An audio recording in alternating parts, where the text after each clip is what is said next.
Hello guys, this is your friend and we are back with a new fanfic. And if you enjoy this fanfic, then please press the like button and subscribe to my channel for more fanfic like this. And now let's start the fanfic. What if Naruto returned from Limbo with Tsunade and built a harem with Mikoto, Tsume, Shizune? Part 1. Naruto Uzumaki Senju. Tsunade read before sighing as she knelt down, tracing her finger over the gravestone that had been laid in honor of the memory of her husband. The memory of his death still fresh in her mind as pictures of his wounded form charging towards Hanzo played over and over again in her head, wondering why in Kami's name had she allowed him to sacrifice himself so she, Jiraiya and Orochimaru could escape and live. Kasen. Tsunade heard a soft voice call out, breaking her from her thoughts as she stood up and turned to look at her daughter Kushina, whose eyes had watered looking at her father's grave. Minato-kun and I have decided to name the baby Nawaki Naruto Uzumaki Senju if it's a boy, or Tokumito Uzumaki Senju if it's girl.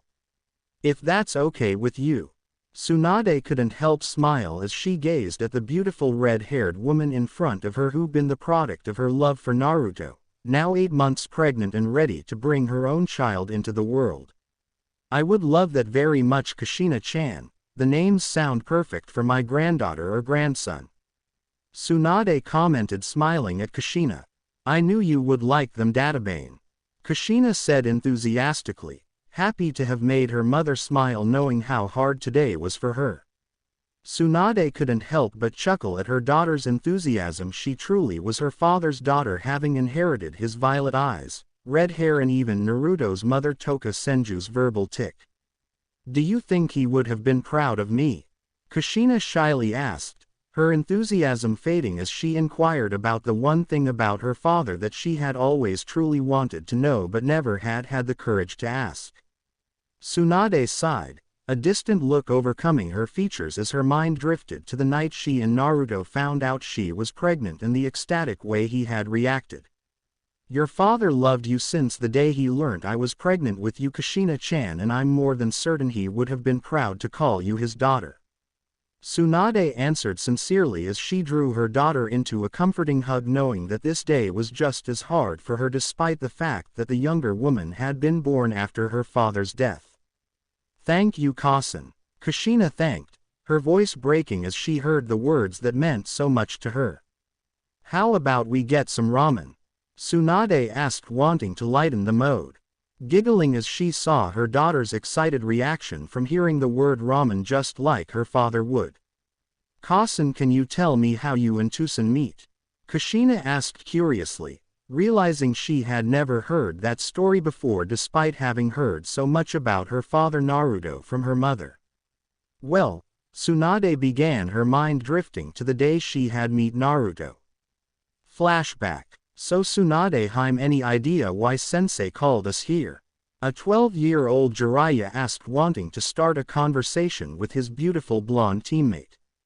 I don't know, Jiraiya, Tsunade answered with a forced politeness, wanting to snap at the dobe of their team but stopping herself as she remembered Hiruzen's words that she had to be nicer to her teammates if she wanted to grow as a ninja, since they would be the very people who had her back and who she relied on when they went into the field or on dangerous missions. Jiraiya called to Orochimaru, wanting to embarrass him in front of Tsunade. Any idea why Sensei called us here? Jiraiya asked, grinning, sure his teammate would react to being called. Before frowning as Orochimaru shrugged, ignoring him. Team 7, you're here, good. A deep familiar voice said that Team 7 knew belonged to their sensei, turning their attention to their sensei Hiruzen, who approached them from the edge of the training ground, a red-haired boy behind him. There is someone I would like you to meet. Your new teammate Naruto, Hiruzen announced before turning to the boy behind him. Come forward, Naruto, there's no need to be shy. Hiruzen gently encouraged, gesturing to the boy behind him who shyly stood next to the Junin. The boy glancing at Orochimaru and Jiraiya before looking at Tsunade, who was staring at him intently, causing the boy to grow nervous and turn his glance away as an embarrassed blush spread across his cheeks. Tsunade frowned as she stared at the boy her sensei said would be placed in their team. From what she could see, she was not impressed. The boy seemed ordinary, shy and boring. Tsunade was sure she would want nothing to do with him, just like she wanted nothing to do with her other two teammates Jiraiya and Orochimaru. Flashback end. Sayu and Tsume never spoke that day. Kushina asked, a smile playing on her lips as she listened to her mother. No, I barely said more than 1 or 2 words to him for months after that, and each time he tried to approach me he would shyly blush and run away. Tsunade answered, her voice full of emotion as she remembered days she and Naruto had been distant in their genin days. Him shy and reserved, her spoilt and snobbish. He kind of reminds me a bit of Minato-kun, Kushina said, remembering how her husband Minato Namikaze kept watching her as though he wanted to say something but didn't approach her until she was kidnapped by Kumo Nin. We're here, Kushina announced, her mode bubbly as she excitedly made her way forward to meet the Ichirakus, the ramen cooking family that didn't treat her as the daughter of the great Tsunade Senju and the legendary Naruto Uzumaki Senju, but rather as Kushina, a ramen-loving customer. Hey Oja-san. Kushina greeted her favorite ramen chief, leaving behind her mother who stood at the stand entrance, a sad smile on her face as she remembered the times she and Naruto had eaten here. 1 month later. Night of the Kyuubi attack. I'm sorry sensei, but I have to leave, there's too much pain from me here. Tsunade croaked, her throat raw and her eyes red as she stood by the village gates in front of Hiruzen, who was trying to reason with her. And what about you, granddaughter Tsunade-chan? Hiruzen asked, his emotionally broken student gesturing to the bundle he held. She has no one. Her mother just died, her father too. Toka needs you. I'm sorry sensei, but she would be better off without me, Tsunade answered, her eyes watering again as she looked at the whiskered face of her granddaughter. Everyone I have ever loved has died because of me. Naruto, Nawaki, now Kushina. My love is a curse sensei. Nothing good can come from me loving this girl. Hiruzen sighed as he watched his student walk away from the village, wondering if letting her go in her current state was a good thing or a bad thing. 11 years later, Toka Uzumaki smirked as she finished learning the Kage Bunshin no Jutsu from the forbidden jutsu scroll she stolen from the Hokage's office. Her heart pounded in excitement as she stared at the list of other advanced jutsu she could learn to impress Mizuki and graduate early from the academy, bringing her a step closer to becoming Hokage and earning the acknowledgement and respect of everyone around her. Toka, you brought the scroll, I see. Toka heard from behind her, causing her eyes to widen in fright, before calming down as she recognized Mizuki. Hi sensei. Toka answered, proudly grinning at Mizuki as she recalled his promise of early graduation if she retrieved the scroll and learnt a jutsu from it. Toka. Mizuki began, darkly eager to reveal his plans of using the girl and the reason why the village hated her, but stopped as he felt a massive spike in chakra that matched that of the Kyuubis the night of the attack 11 years ago. Mizuki-sensei, Toka said, frightened, looking to her sensei as she felt the incredible power surge in front of her, not knowing what was going on and looking at the instructor for help. What's going on? Toka asked, her voice laced with an undeniable fear. Hokage Tower. Can you feel that, Hokage-sama? Yugao asked, her body stiffening as she felt a mammoth of a chakra spike, surging from the forest just outside of the village. Toka. Hiruzen said, worryingly ignoring the Anbu agent Neko as he feared that something had happened to Toka, resulting in her releasing the Kyuubi, thus explaining the massive chakra surge he could feel. Bolting out the office window, the Hokage wasted no time as he pushed his legs to the limit and ran in the direction of the surge, removing his Hokage robes that slowed him down as he did, revealing his battle gear underneath. Neko. Hiruzen called out to the Anbu agent, struggling to keep up to him as he jumped from one rooftop to the next. I need you to ask. Hiruzen began ordering Yugao on what to do, but stopped as a blinding light flashed from the direction where the surge came before a deafening explosion followed it. Toka. Hiruzen thought worryingly as his senses returned to him, his orders to Yugao long forgotten as he used his chakra-enhanced speed to swiftly arrive at the location of the explosion, leaving behind a frightened Yugao who continued her chase of the fast-moving Hokage. Toka! Hiruzen yelled, his eyes frantically searching the area where he thought the explosion came from. Hokage-sama! An Anbu agent yelled, turning Hiruzen's attention to an area in the distance where several shinobi gathered. Toka-chan! Hiruzen called out, relieved as he spotted the girl he had made it his personal mission to protect. Gigi! Toka called back, pushing past the shinobi who had surrounded her, hounding her with questions as she moved to her grandfather figure. What happened, Toka-chan? Are you okay? Hiruzen asked as he pulled the frightened girl into a hug. I don't know, Gigi. Toka answered truthfully, pulling back from Hiruzen. Her mind a blur as she tried to process what had happened moments before the Hokage arrived. I felt this weird and scary feeling in front of me before there was this bright flash and loud bang. Toka frantically explained, but the Hokage managed to catch everything. And when the light was gone, I opened my eyes. There was no Mizuki-sensei but a man wearing this funny black sway. Mizuki-sensei. Funny black suit. Toka wa? Hiruzen questioned but was interrupted by an Anbu agent who respectfully bowed in front of him. Hokage-sama. The man said respectfully. I think you really need to see this. The man added, gesturing to where the group of Anbu and Junin stood staring at something in shock. Seeing the Hokage approach, the crowd respectfully parted, granting the Hokage access to the center of the gathered shinobi, where Hiruzen's eyes fell onto something that nearly gave him a heart attack. There in the middle of a small crater lay a young man with a mane of wild red hair. The man wore bits of black senju armor that seemed severely damaged and had multiple wounds that covered a large amount of his muscular body. Naruto! Hiruzen whispered, his being filled with shock as he ignored the multiple grasps that sounded from the ninja around him who had heard the name he said.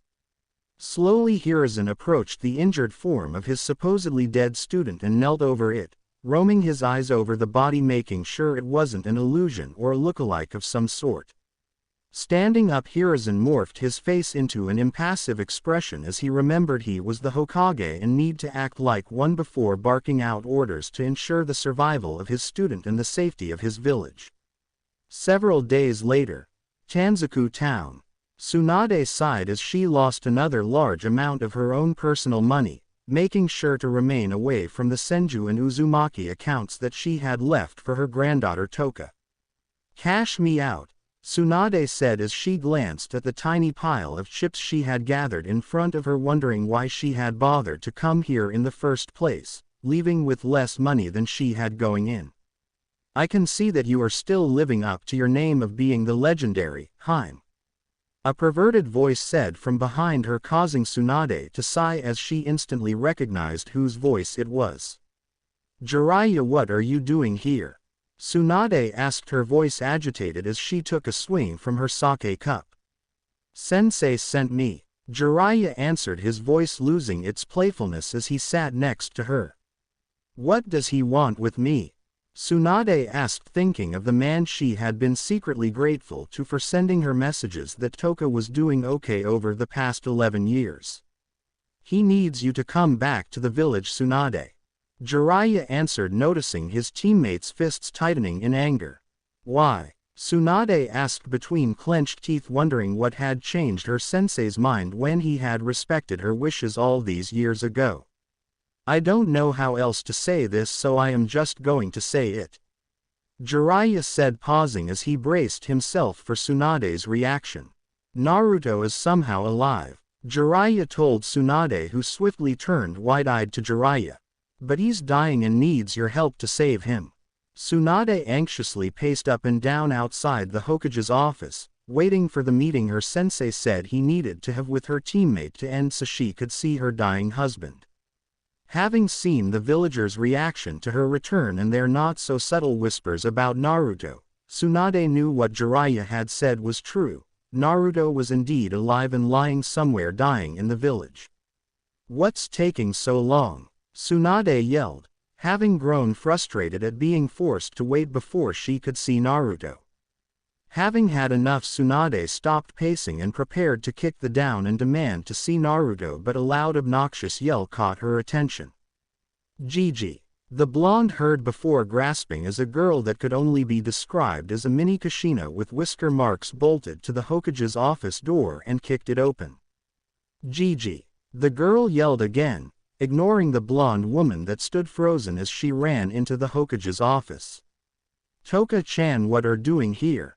Hiruzen asked. His meeting with Jiraiya interrupted as he stood up to greet the excited girl in front of him. Shami-sensei kicked me out of class again, so I came to ask if we could go get some ramen. Toka explained, earning a frown from the old Hokage. He did. Hiruzen asked, a dangerous edge in his voice as he made a note to have a few words with Mizuki's replacement, who had warned Bin not to follow the traitor's example in neglecting Toka. Hi. Toka answered honestly, eagerly nodding her head as Hiruzen wondered why Iruka hadn't stopped him. So can we go get some ramen? Hiruzen chuckled as he gazed down at the girl who was looking at him expectantly, knowing that he should have guessed the girl wanted to go on an all-expenses-free ramen binge. I'm busy right now, Toka-chan, and you should be in the academy learning, Hiruzen told the Uzumaki girl, causing her to frown and immediately begin a long chain of protests. But this is my former student Jiraiya. The Hokage continued, ending Toka's protests as he gestured to the man across from him, turning the girl's attention to a tall man with a large mane of white hair. He would be more than happy to take you to get some ramen.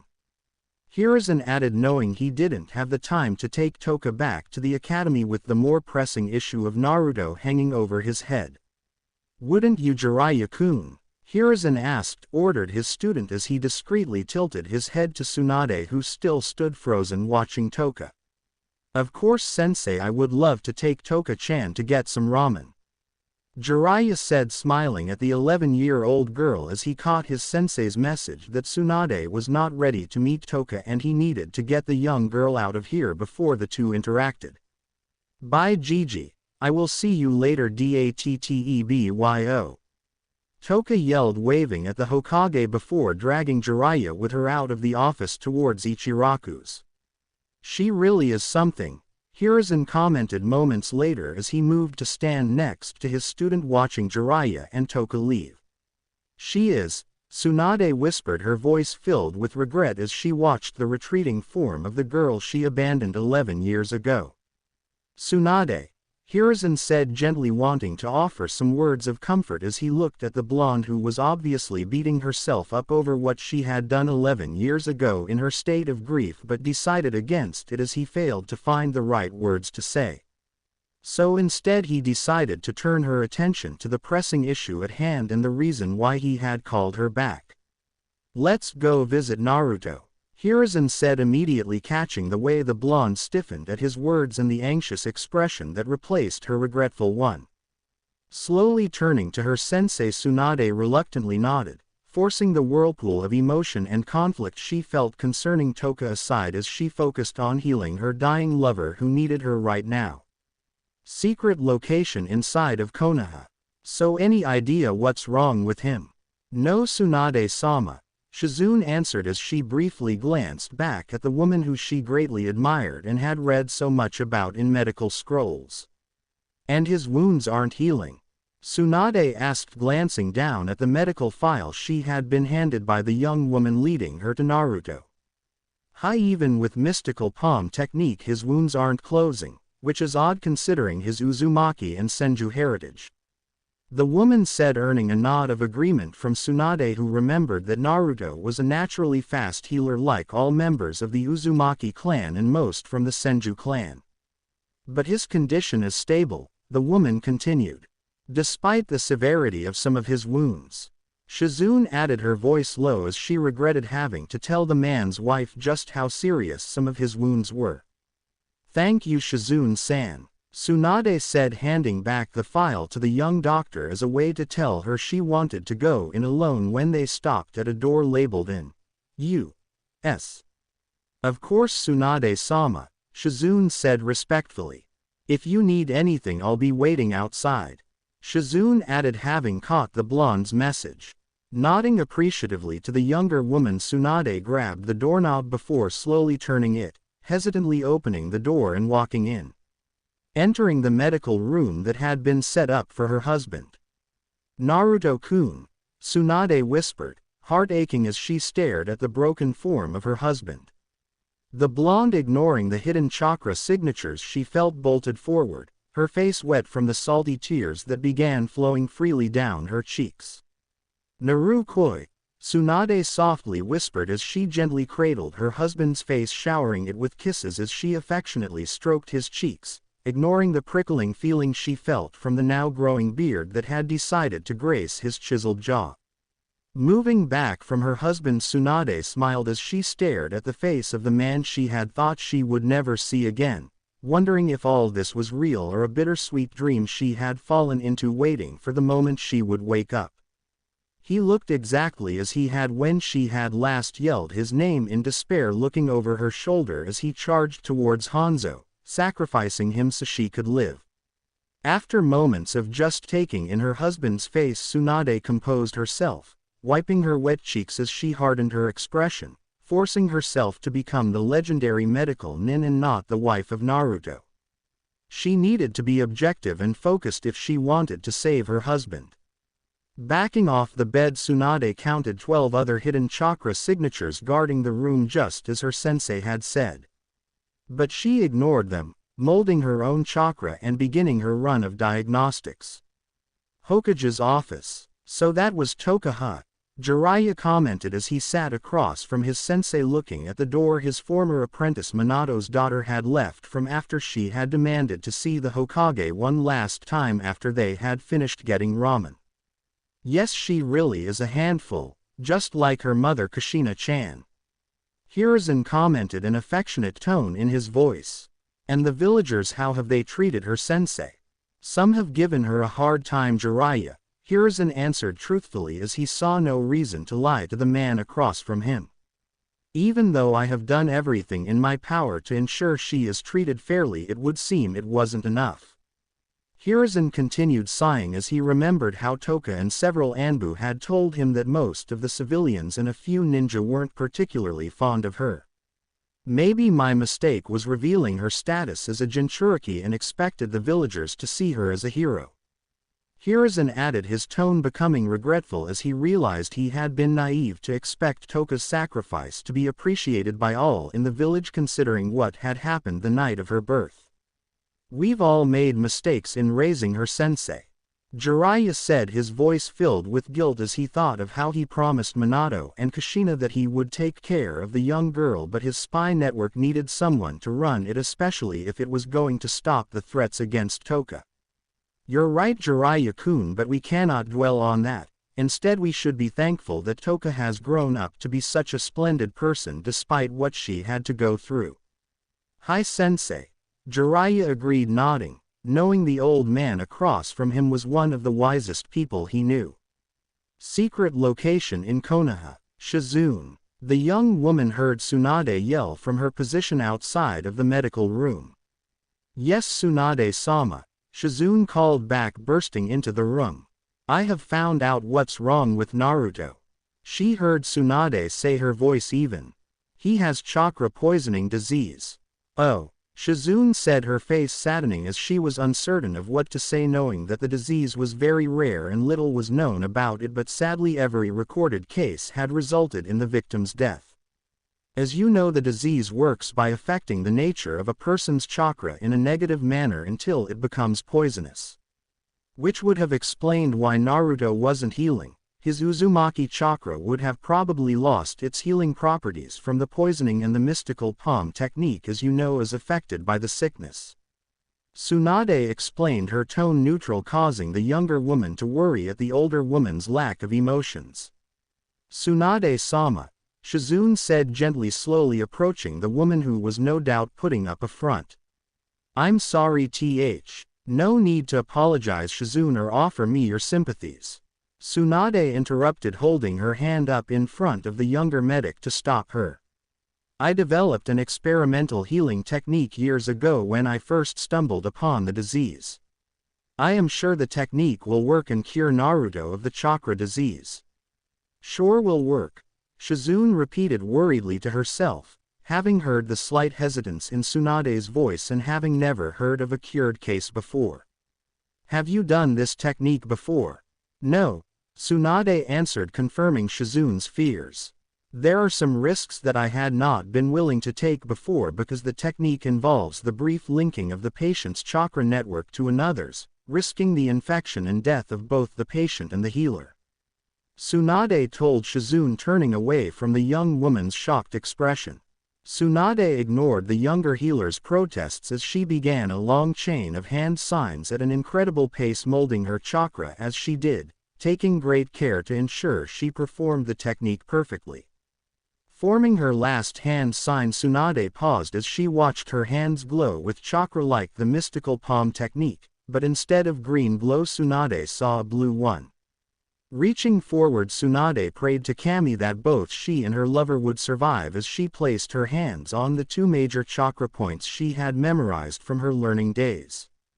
Pushing chakra into one as she pulled from the other, Tsunade grit her teeth as linked hers and Naruto's chakra network, feeling his poisoned chakra painfully enter her own network. Purging her lover's coils of the tainted chakra, Tsunade failed to hold back an anguished scream as the process became unbearably painful. Moving as fast as she could, Tsunade forced herself to remain conscious, the pain of the purge forcing her to the edge of consciousness. Failing to hold on, Tsunade felt her eyes roll back into her skull, her vision darkening as heard the worried calls of Shizune before falling into the realm of unconsciousness. Line break. Arg, what happened? Tsunade groaned, slowly getting up as her senses gradually came back to her. Easy there. Tsunade heard an oddly familiar voice that she couldn't quite place a face to say to her. Who are you? Tsunade asked, repeatedly blinking her eyes as she tried to clear her vision and adjust to the bright light blinding her, hoping to see the person speaking to her. It's me, Su. Tsunade heard, causing her to stiffen as she instantly recognized the affectionate nickname used only by her husband Naruto. Naru? Tsunade asked, her vision still not clear as her heart rapidly beat in anticipation at seeing the face of her husband again. Hi. Tsunade heard the blur that she could slightly make out in front of her reply as more of her vision cleared. Naruto Koi. Tsunade yelled in pure joy, blurring forward to hug the image she could barely see. Throwing her arms around him, Tsunade failed to hold back her emotions as sobbed against his chest. Releasing all the emotions she had held back throughout the years since his death. Soothed by his comforting words as he held her.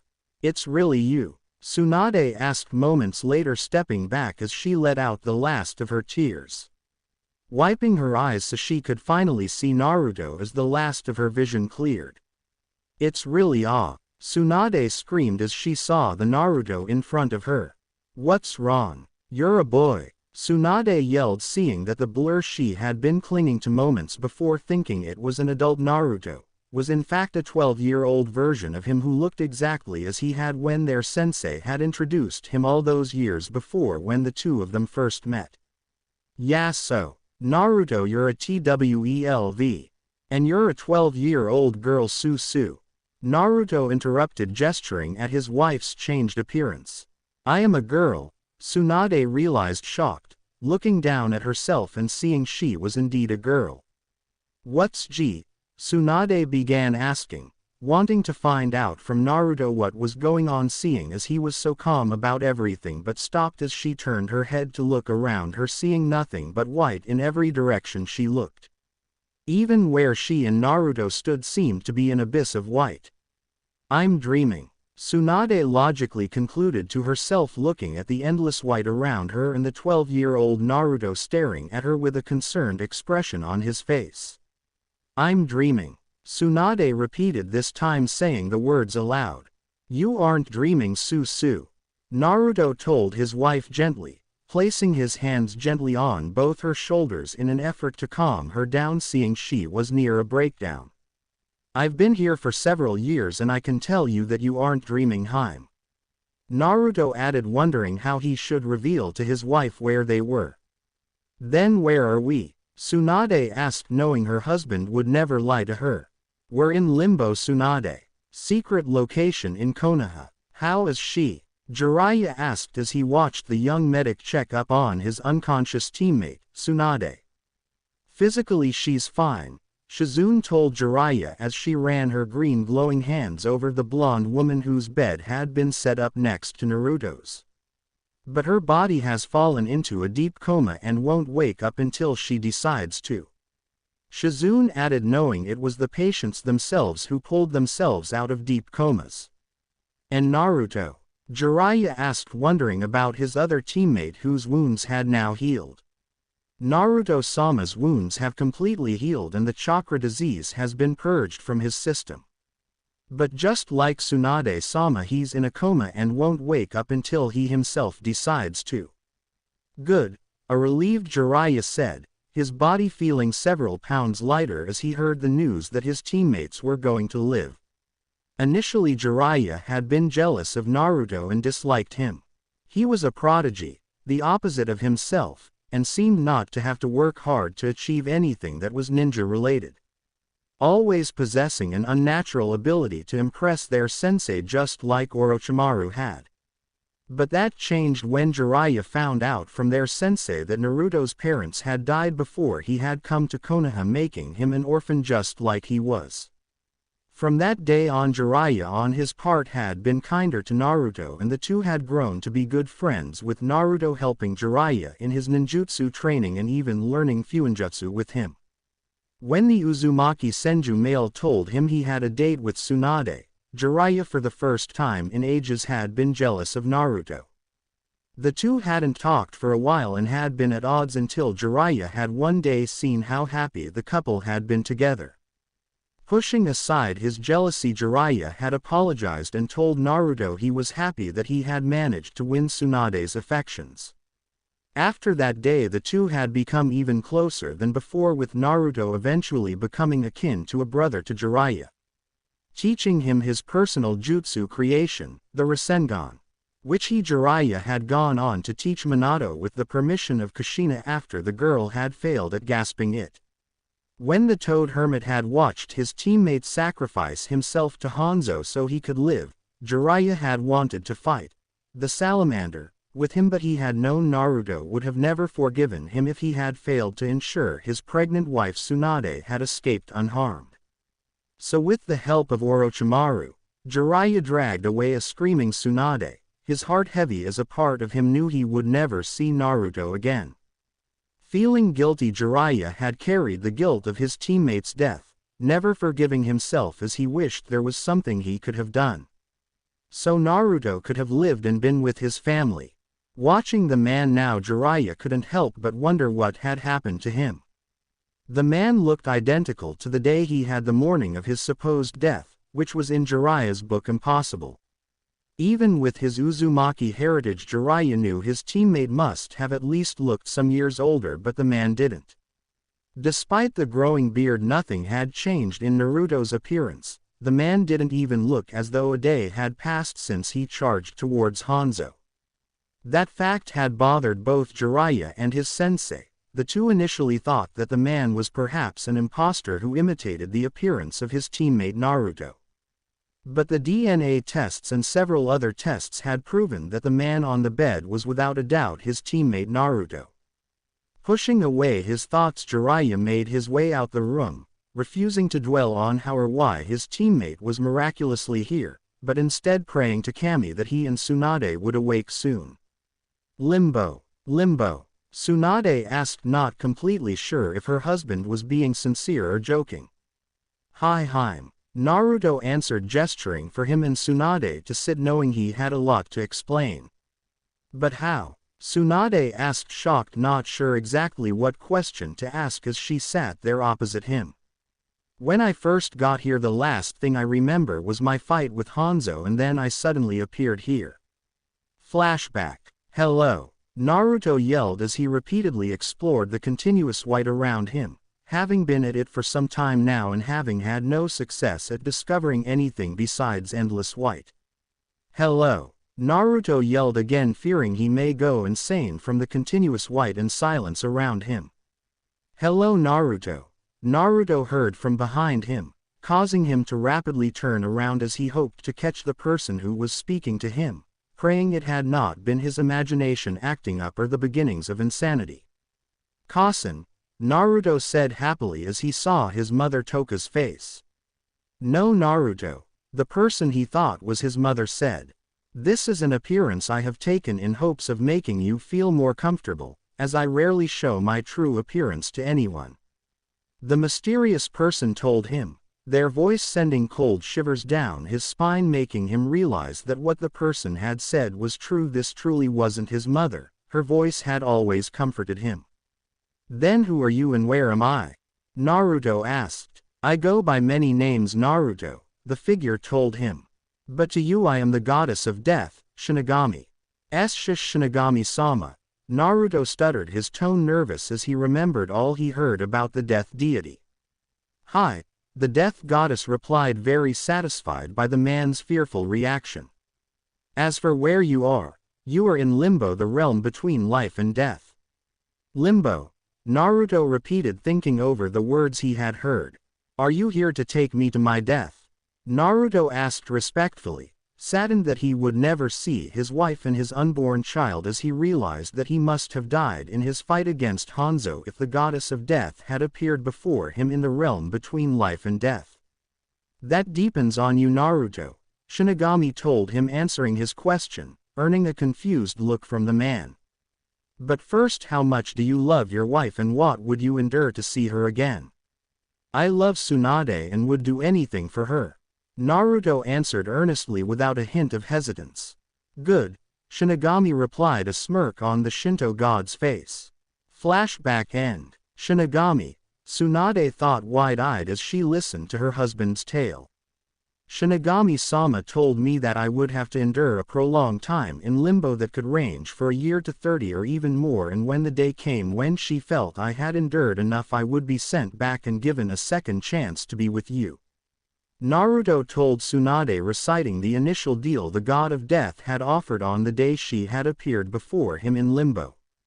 At first I thought it would an easy thing, Naruto continued, enduring a few days of silence and nothingness so I could be with you again, Naruto told his wife, earning a loving smile from Tsunade, who was amazed at just how far her husband would go for her. But the days became years and this place made sure I felt each them, Naruto told his wife, smiling sadly as he remembered nearly going insane, stuck here, never eating, sleeping or drinking, just nothing. Even training had been impossible as he had no chakra in this place. Seeing her husband's discomfort, Tsunade moved from her place across him and sat shoulder to shoulder with him, leaning against him as she took his hand into her own, squeezing it as a form of reassurance and comfort that she was here for him. The days grew longer as the nothingness and silence began to get to me, slowly eating at my brain as I gradually began to lose what sanity I had. Naruto continued, remembering how he nearly went mad and even began seeing hallucinations.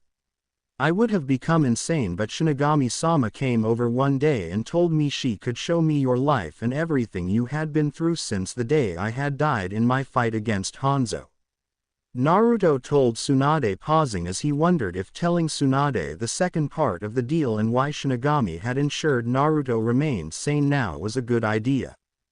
Deciding against it and promising to tell her later, Naruto continued with his tale, leaving out what he had promised the deity. She showed me everything from the months you spent weeping over my loss, Naruto told Tsunade, smiling sadly at her, to the birth of our baby girl Kushina-chan and her growing up. Her birthdays, her first steps, her first words, you teaching her how to be a ninja and refusing to let her be a genin unless you became her sensei. Naruto continued, pausing as he chuckled at his wife's overprotectiveness and stubbornness, remembering how she had refused to leave the Hokage's office until Hiruzen agreed to make her Kushina's sensei. Tsunade smiled sadly as she remembered the days that Naruto had been talking about. It had been Kushina who had healed her and made her loss of Naruto and Naoki bearable. I saw everything, Susu, Naruto continued, his voice dropping low as he felt an overwhelming amount of sadness consume him at not being there for Tsunade and Kushina. I saw how it affected you when Naoki and Kushina died. Naruto told Tsunade, wrapping his arms around her as he felt her shake against him knowing she was crying. I was Tsunade croaked between her sobs, wanting to tell Naruto how she had felt knowing he was the only one who could truly comfort and heal her. I know Susu. I know, Naruto whispered soothingly, drawing Tsunade into his lap as she cried against him, wishing he hadn't died against Hanzo, knowing things would have happened differently and his wife wouldn't have had to endure all that she had had. You saw everything. Tsunade grasped moments later, pulling away from her husband as she realized Naruto must have seen her abandoning Toka. I don't hate for leaving Konoha, Susu, Naruto said, pulling his wife back to him as he read her thoughts, having seen the fear in her eyes, knowing she was afraid he would hate her for leaving Toka, but he didn't. At first I couldn't help but feel disappointed at you for leaving Toka, Naruto confessed, caressing his wife back as he felt her stiffen in his arms. You know how important family is to me, Susu, Naruto said, wanting to tell Tsunade the truth but also wanting her to understand why he had felt the way he did. Tsunade nodded, leaning into Naruto's warm as she felt a whirlpool of emotion at hearing him say he didn't hate her.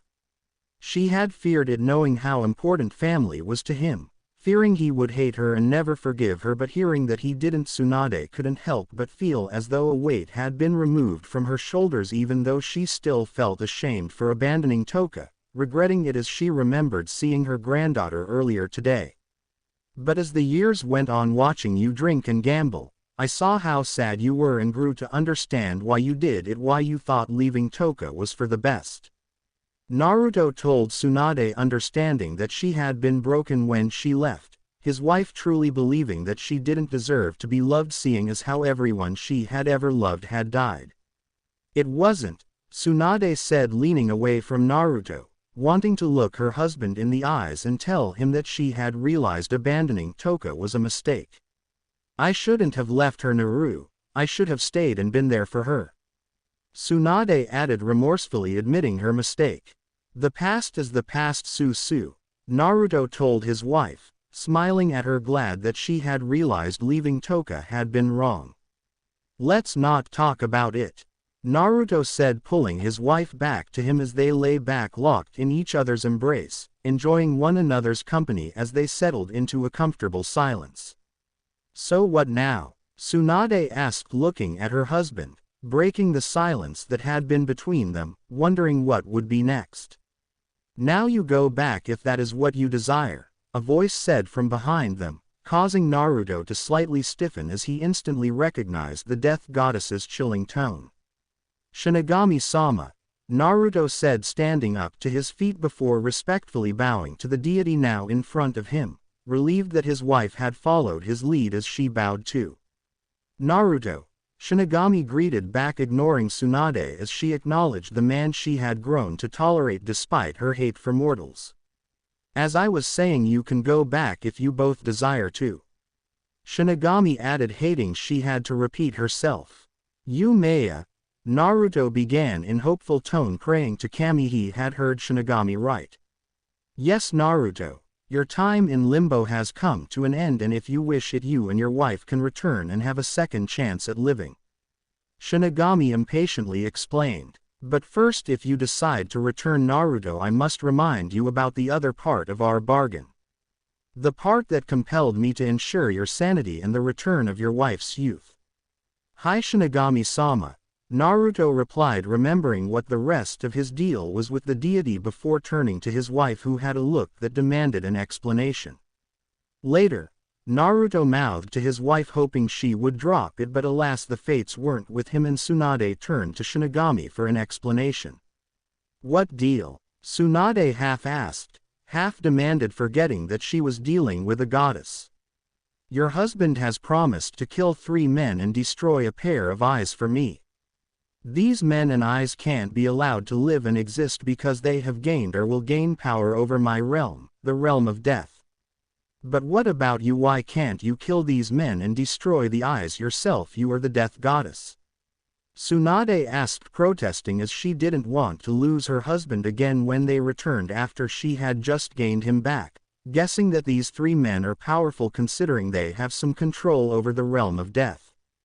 Because even gods are bound by laws, Shinigami answered, glaring at the blonde who had dared ask her to explain her actions. Trust me, Harem, Naruto said, silencing his wife as he saw she was about to continue her protest. Naru, Tsunade began, turning to her husband to voice her concerns about the deal, wanting to ask him if there wasn't another way, but stopped as he took her hand into his own, giving it a gentle, reassuring squeeze. Trust me, Naruto repeated, gazing into his wife's brown eyes, silently pleading with her. I trust you, Tsunade whispered, her resistance breaking as she saw the silent promise in Naruto's eyes that she wouldn't lose him again.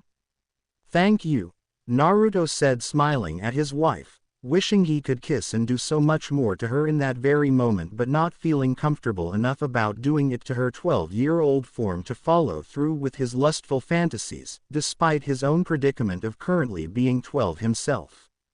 I give you my word, Shinigami-sama, I will kill these three men and destroy the dojutsu.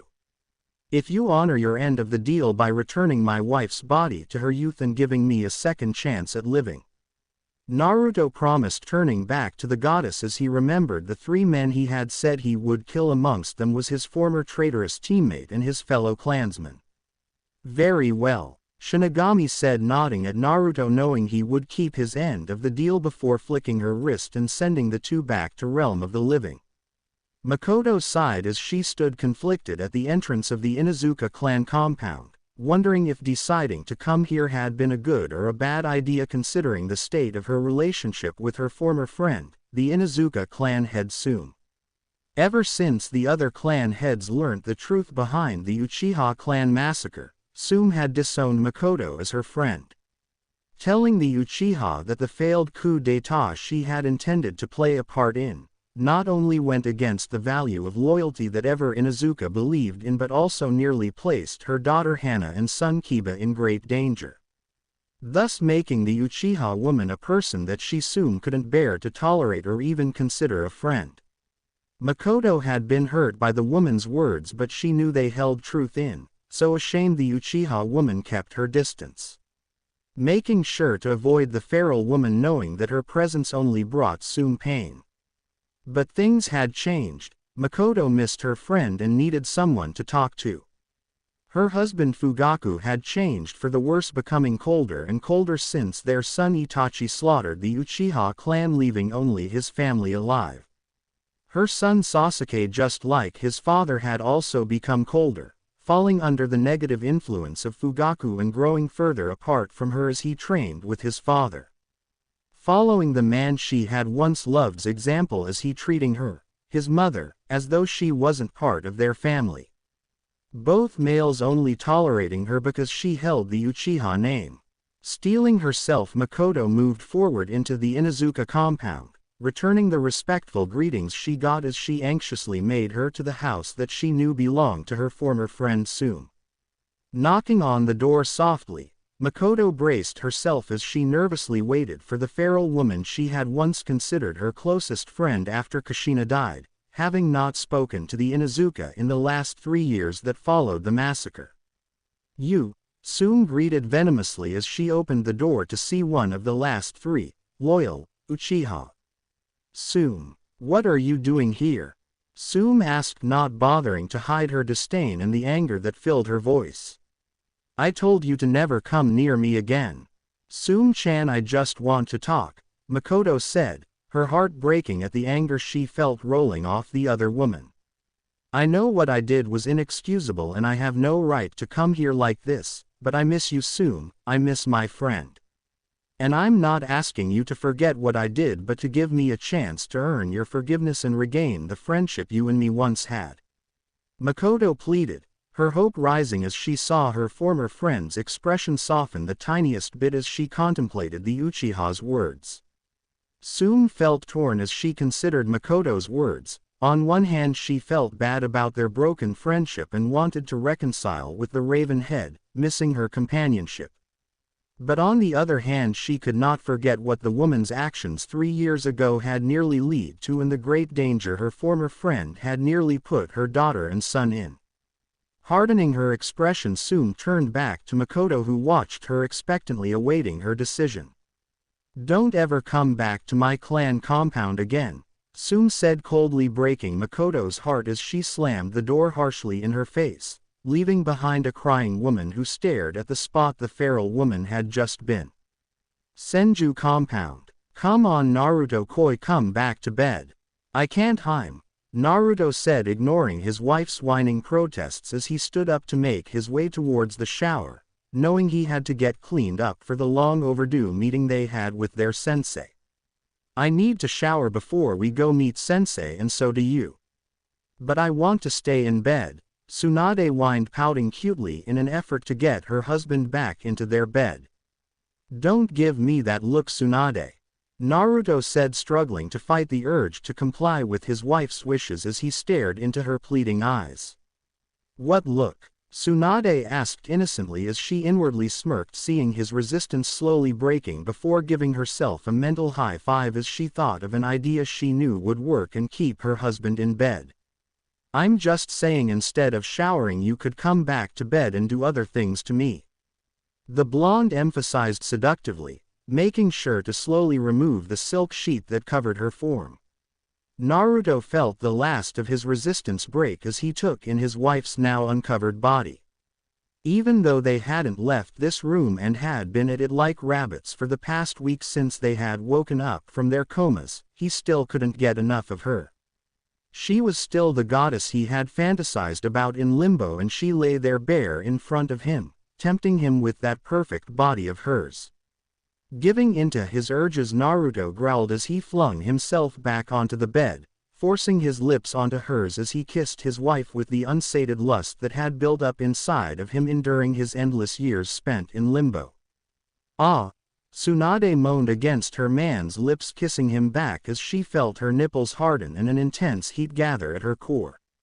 She had missed this over the years since his death, never having been with another man besides her husband. "Naruto!" Tsunade shrieked in surprise, breaking the kiss as she wrapped her arms and legs around the man as he suddenly lifted her off the bed, carrying her with him as he made his way across the room.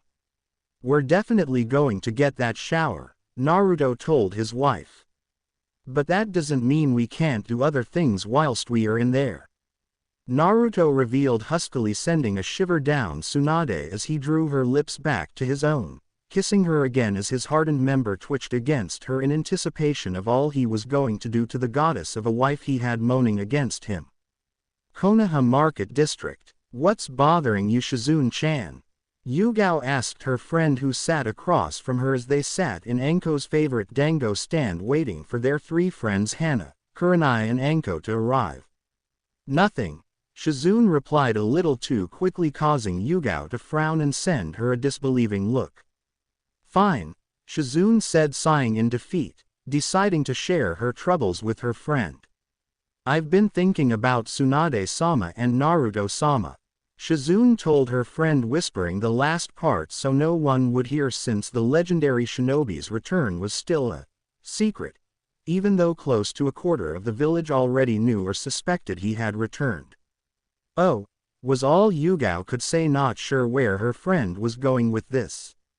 "When Tsunade-sama risked her life to save Naruto-sama, I couldn't help but think that's the kind of person I wanted to learn from. A person who would actually risk their own life to save a loved one." Shizune elaborated, earning an understanding look from Yugao, who knew her friend had entered the medical field so she would have the power to save her loved ones after her Uncle Dan's death, where all she could do was hopelessly watch him die. Powerless and unable to do anything as her uncle lay dying in a pool of his own blood. "So you want to get an apprenticeship under her?" Yugao asked, making sure to avoid the subject of Dan, seeing no need to bring up painful memories. "Yes, but I don't know how to ask Tsunade-sama," Shizune confessed, seeing as though the blonde woman had never been one to take apprentices. Even in her earlier days when she ran the village's hospital, the Senju woman didn't teach many classes, teaching never having been her thing from what Shizune had heard. Yugao didn't bother to ask if Shizune had tried talking to the Senju woman. She had been part of the Anbu guard detail assigned to watch over Naruto, and she had seen how the two lovers were when they woke up. They could barely keep their hands off of each other, and even the Hokage had given up trying to speak with them and let them swiftly leave for the Senju compound, giving them a week to reconnect, as the old man had put it. Having friends in the Anbu, Yugao heard from members of the squads watching over Naruto to ensure he wasn't a threat to the village that the couple had not left the house that they had been in, spending the past 7 days, reconnecting. How about you go see the Hokage and ask him to speak to her? Yugao suggested, knowing that the old man was easily approachable and would know how best to deal with getting her the apprenticeship she desired. I already have, Shizune told her friend, earning an expectant look from Yugao, who wanted to know what the old man said. He said he will see what he can do. Then trust him and wait for him to talk to her, Shizune.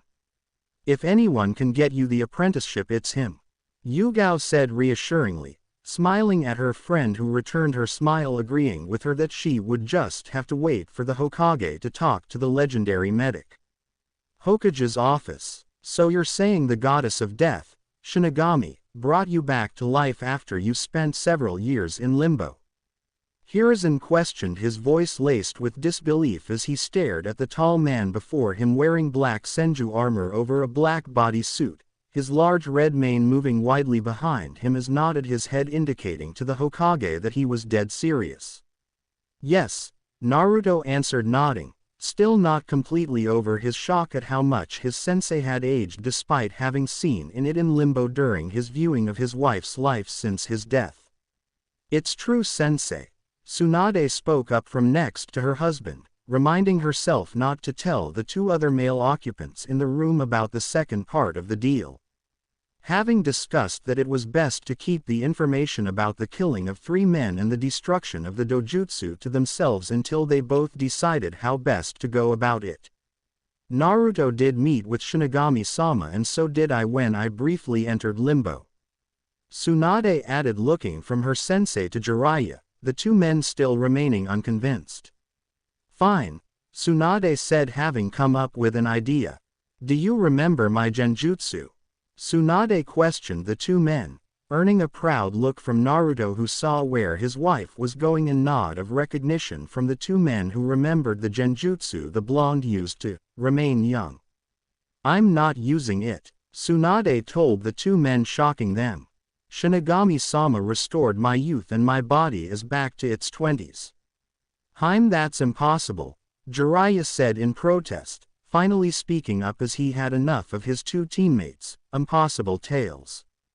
Go on, check, Tsunade challenged, smirking a little as she saw the looks of complete shock on the two men's faces when they failed to sense an illusion surrounding her. My wife had her youth restored and my body was transported from over 2 decades ago into the future. What other explanation would there be for these two impossible things besides the work of a god, or in this case, a goddess?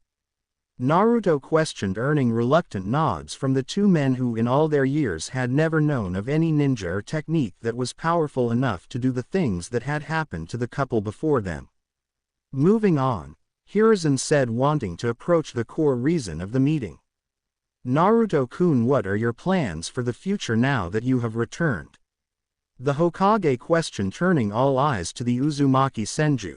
I was planning on returning to active duty as a shinobi of Konoha, Hokage-sama. Naruto answered, glancing at his wife, who remained reluctant in agreeing or being happy with his decision on becoming a shinobi again, even though the two had greatly discussed it during their past week together. That's good, Hiruzen said, smiling at the man he had originally planned as his successor, wondering if he could bring his plans to fruition now that the man had returned. And Tsunade-chan, I'm assuming you will be remaining in the village but won't be returning to active duty? Hiruzen questioned, earning a nod from the blonde, who had decided to stay in the village for both her husband and granddaughter. Good, I was hoping that now that you have returned you would consider perhaps taking an apprentice. An apprentice? Tsunade repeated, mulling over the suggestion the old man had made. I would have to first look over the medical nin records and find a suitable candidate, but I think taking an apprentice sounds like a good idea, sensei. Tsunade agreed, knowing she needed something else to do when she wasn't with her family, and what better thing to do than passing on her medical knowledge that had earned her the title of legendary medic. I have someone in mind who I think will be perfect for the position, the Hokage said, thinking of the young woman he saw earlier today. Who? Shizune Kato, Hiruzen told her, smiling at the approving look that came across Tsunade's features. The one who helped me with Naruto-kun.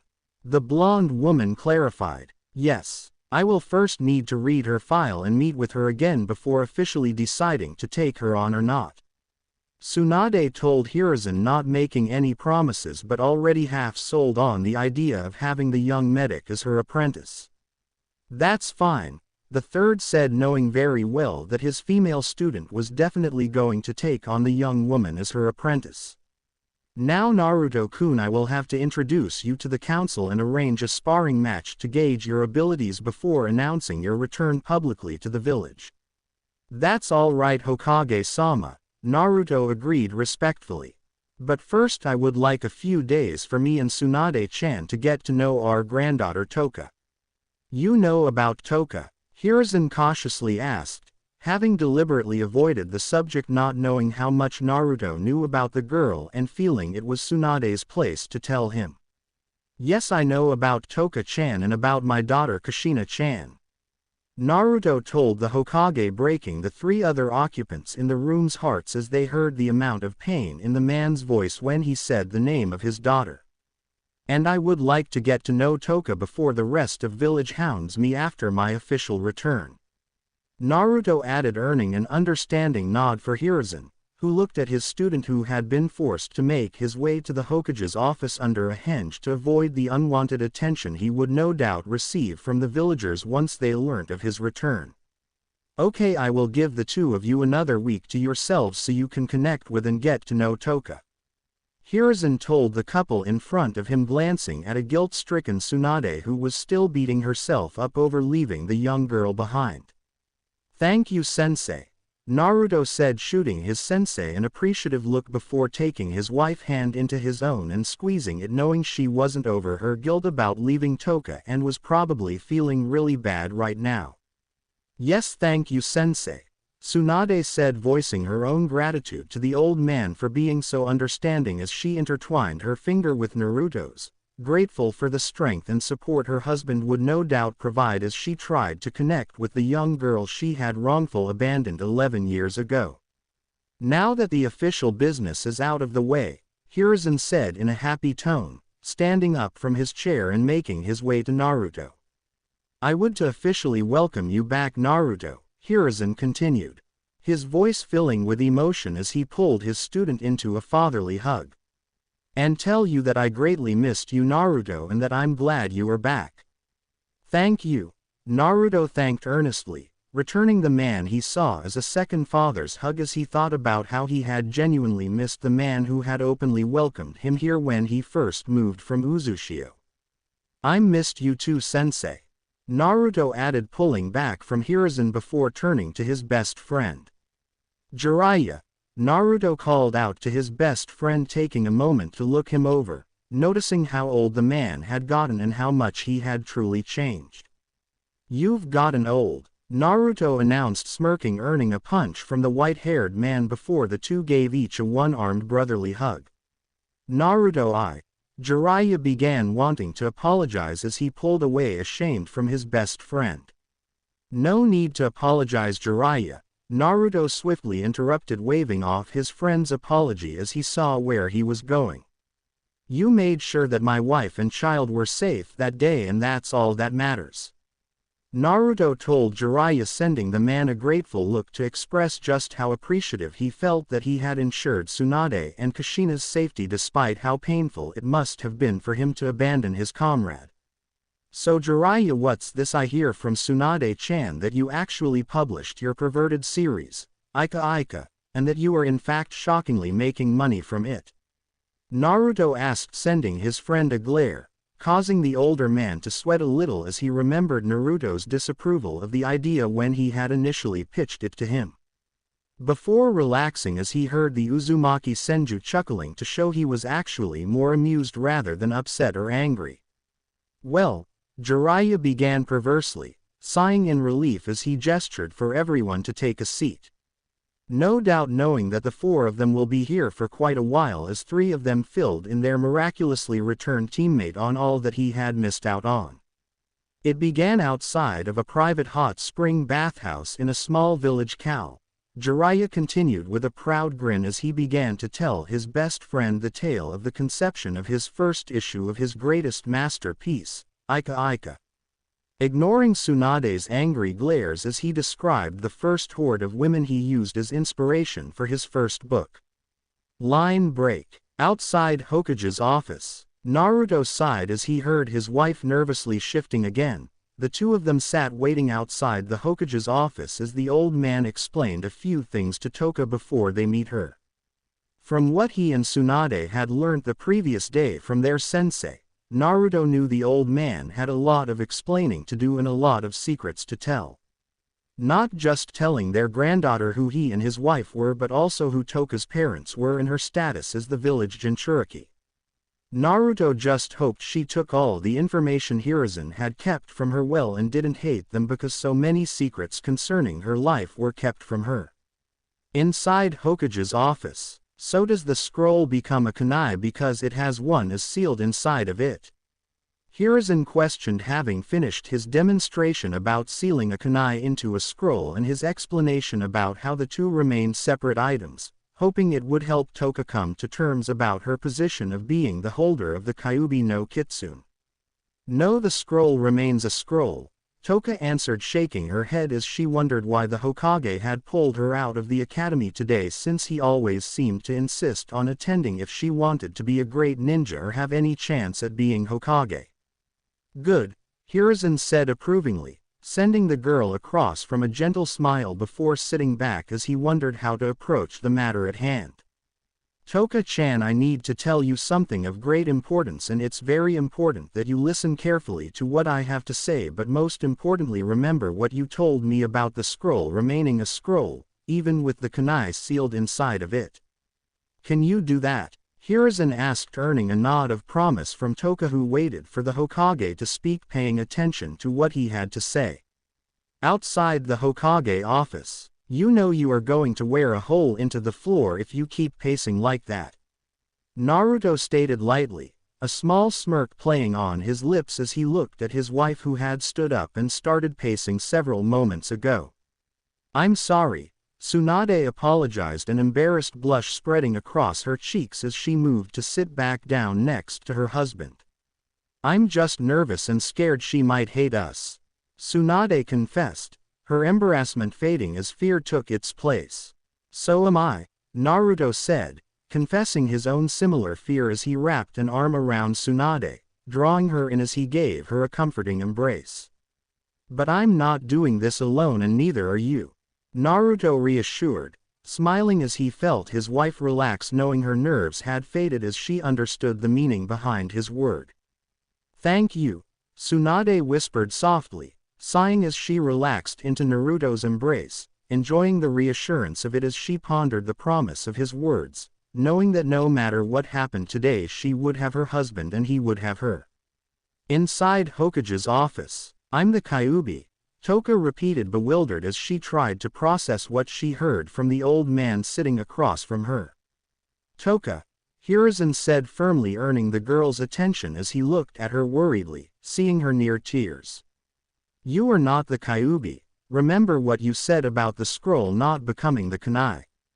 Hiruzen continued, making a point to unseal the kunai from the scroll on his desk before resealing it back into the scroll. That why they hate me, isn't it, Gigi? Toka asked, her vision blurring as tears streamed down both of her cheeks. Because I hold the Kyuubi. Yes, Toka, Hiruzen admitted remorsefully as he saw just how heavy the burden was that had been placed on the little girl in front of him, though he was glad she had stopped seeing herself as the Kyuubi. They misplace their hatred because they're too stupid to see the difference between the scroll and kunai. Hiruzen muttered angrily, getting up from his chair as he moved around his desk, placing a comforting hand on the crying girl's shoulder. Is that why they left? Toka asked, looking up at the Hokage with her tear-stained face, pain flashing in her wet eyes. Who? My parents, Toka clarified, wiping her eyes with the back of her orange jacket sleeves. Because I'm AJ in Churiki, Toka added, taking great care to accurately repeat the long name the Hokage had told her about, as she remembered what one civilian man had told her about her parents leaving her when she asked if he knew where they were several years before. They didn't leave you, Toka-chan, Hiruzen said, his expression saddening as he wondered what had caused the girl to think that. Your parents loved you and wanted to be here for you.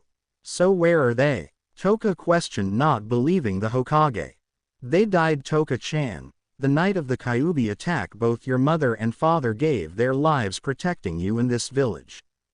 Hiruzen told the girl, his tone full of sadness as he thought about how over the years he had told the young girl so many times he didn't know why the villagers treated her so differently.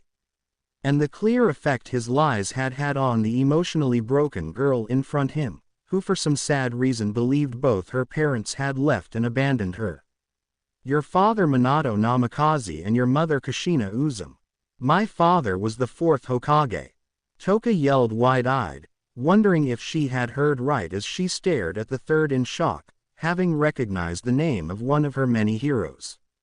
Yes, Hiruzen said, chuckling at the ecstatic look that flashed in the young girl's violet eyes. Your father was the fourth Hokage, and both he and your mother loved you, sacrificing their lives so that the rest of the village and most importantly you could live.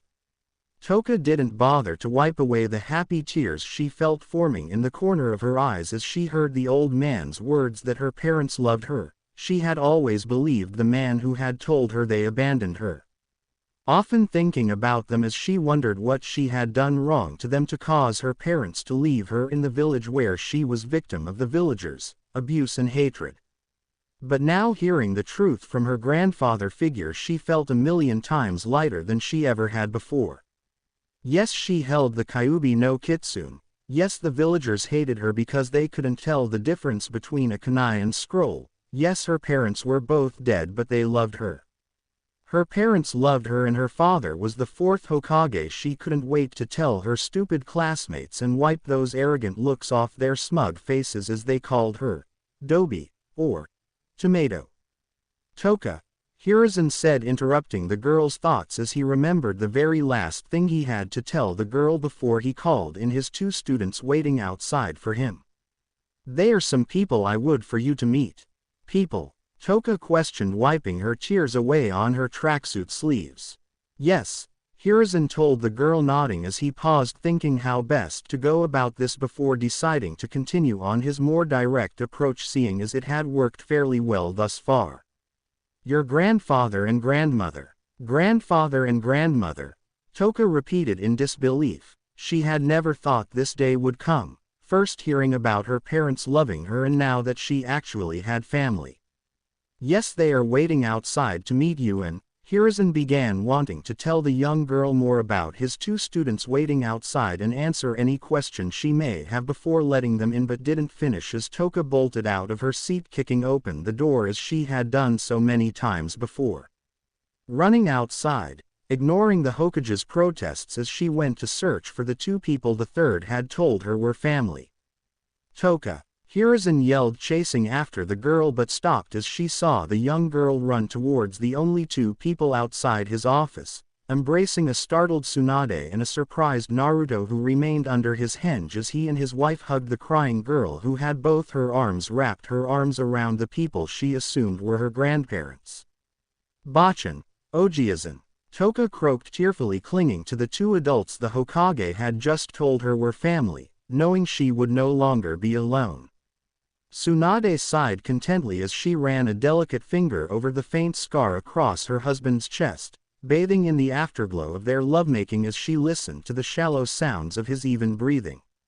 Ramen, Tsunade heard Naruto mutter in his sleep, causing her to quietly giggle as she wondered if it was perhaps an Uzumaki clan Kekai Genkai of some kind to have an unnatural love for the noodle dish, since every Uzumaki that had ever been in her life had an abnormal love for it.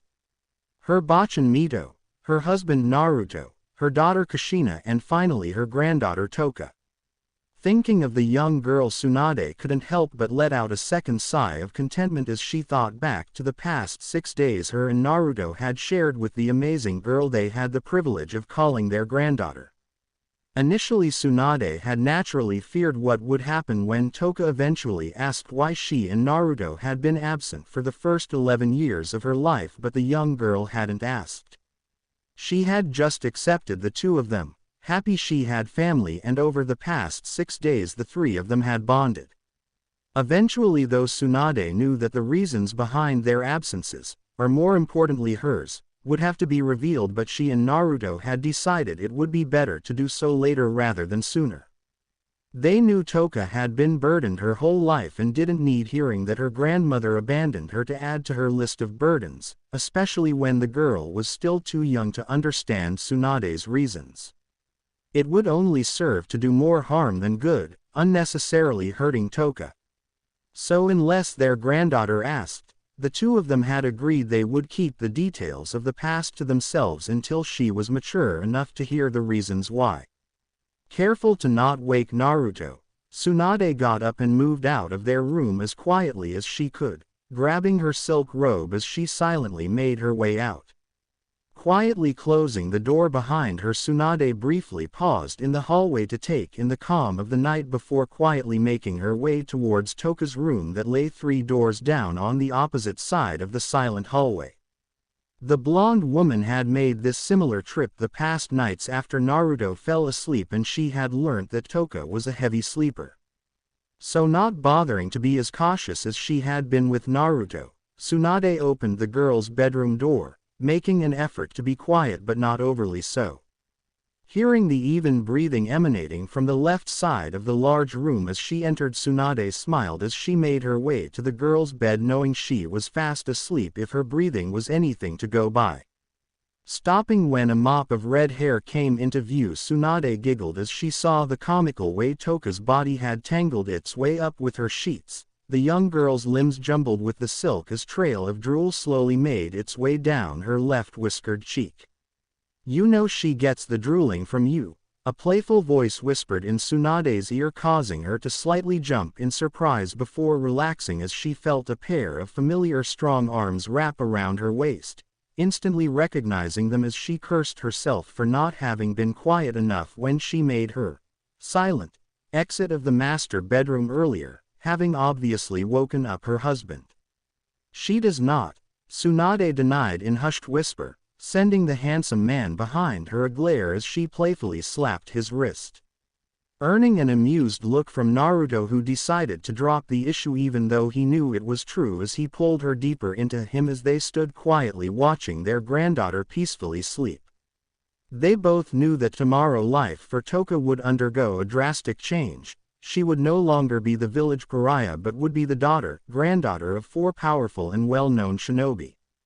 Once Naruto's return had been announced and Toka's heritage revealed, they had tried preparing Toka for tomorrow, telling her exactly how people would react once they learnt of her impressive ancestry and the best way for her to deal with them.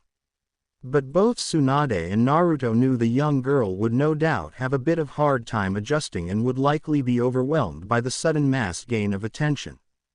Having been accustomed to being ignored her whole life, then suddenly becoming the village princess would be a lot for the young girl to handle, and both her grandparents knew this. Which is why as they watched the young girl, both of them prayed to Kami their support and love would be enough to spare the girl from being overly overwhelmed.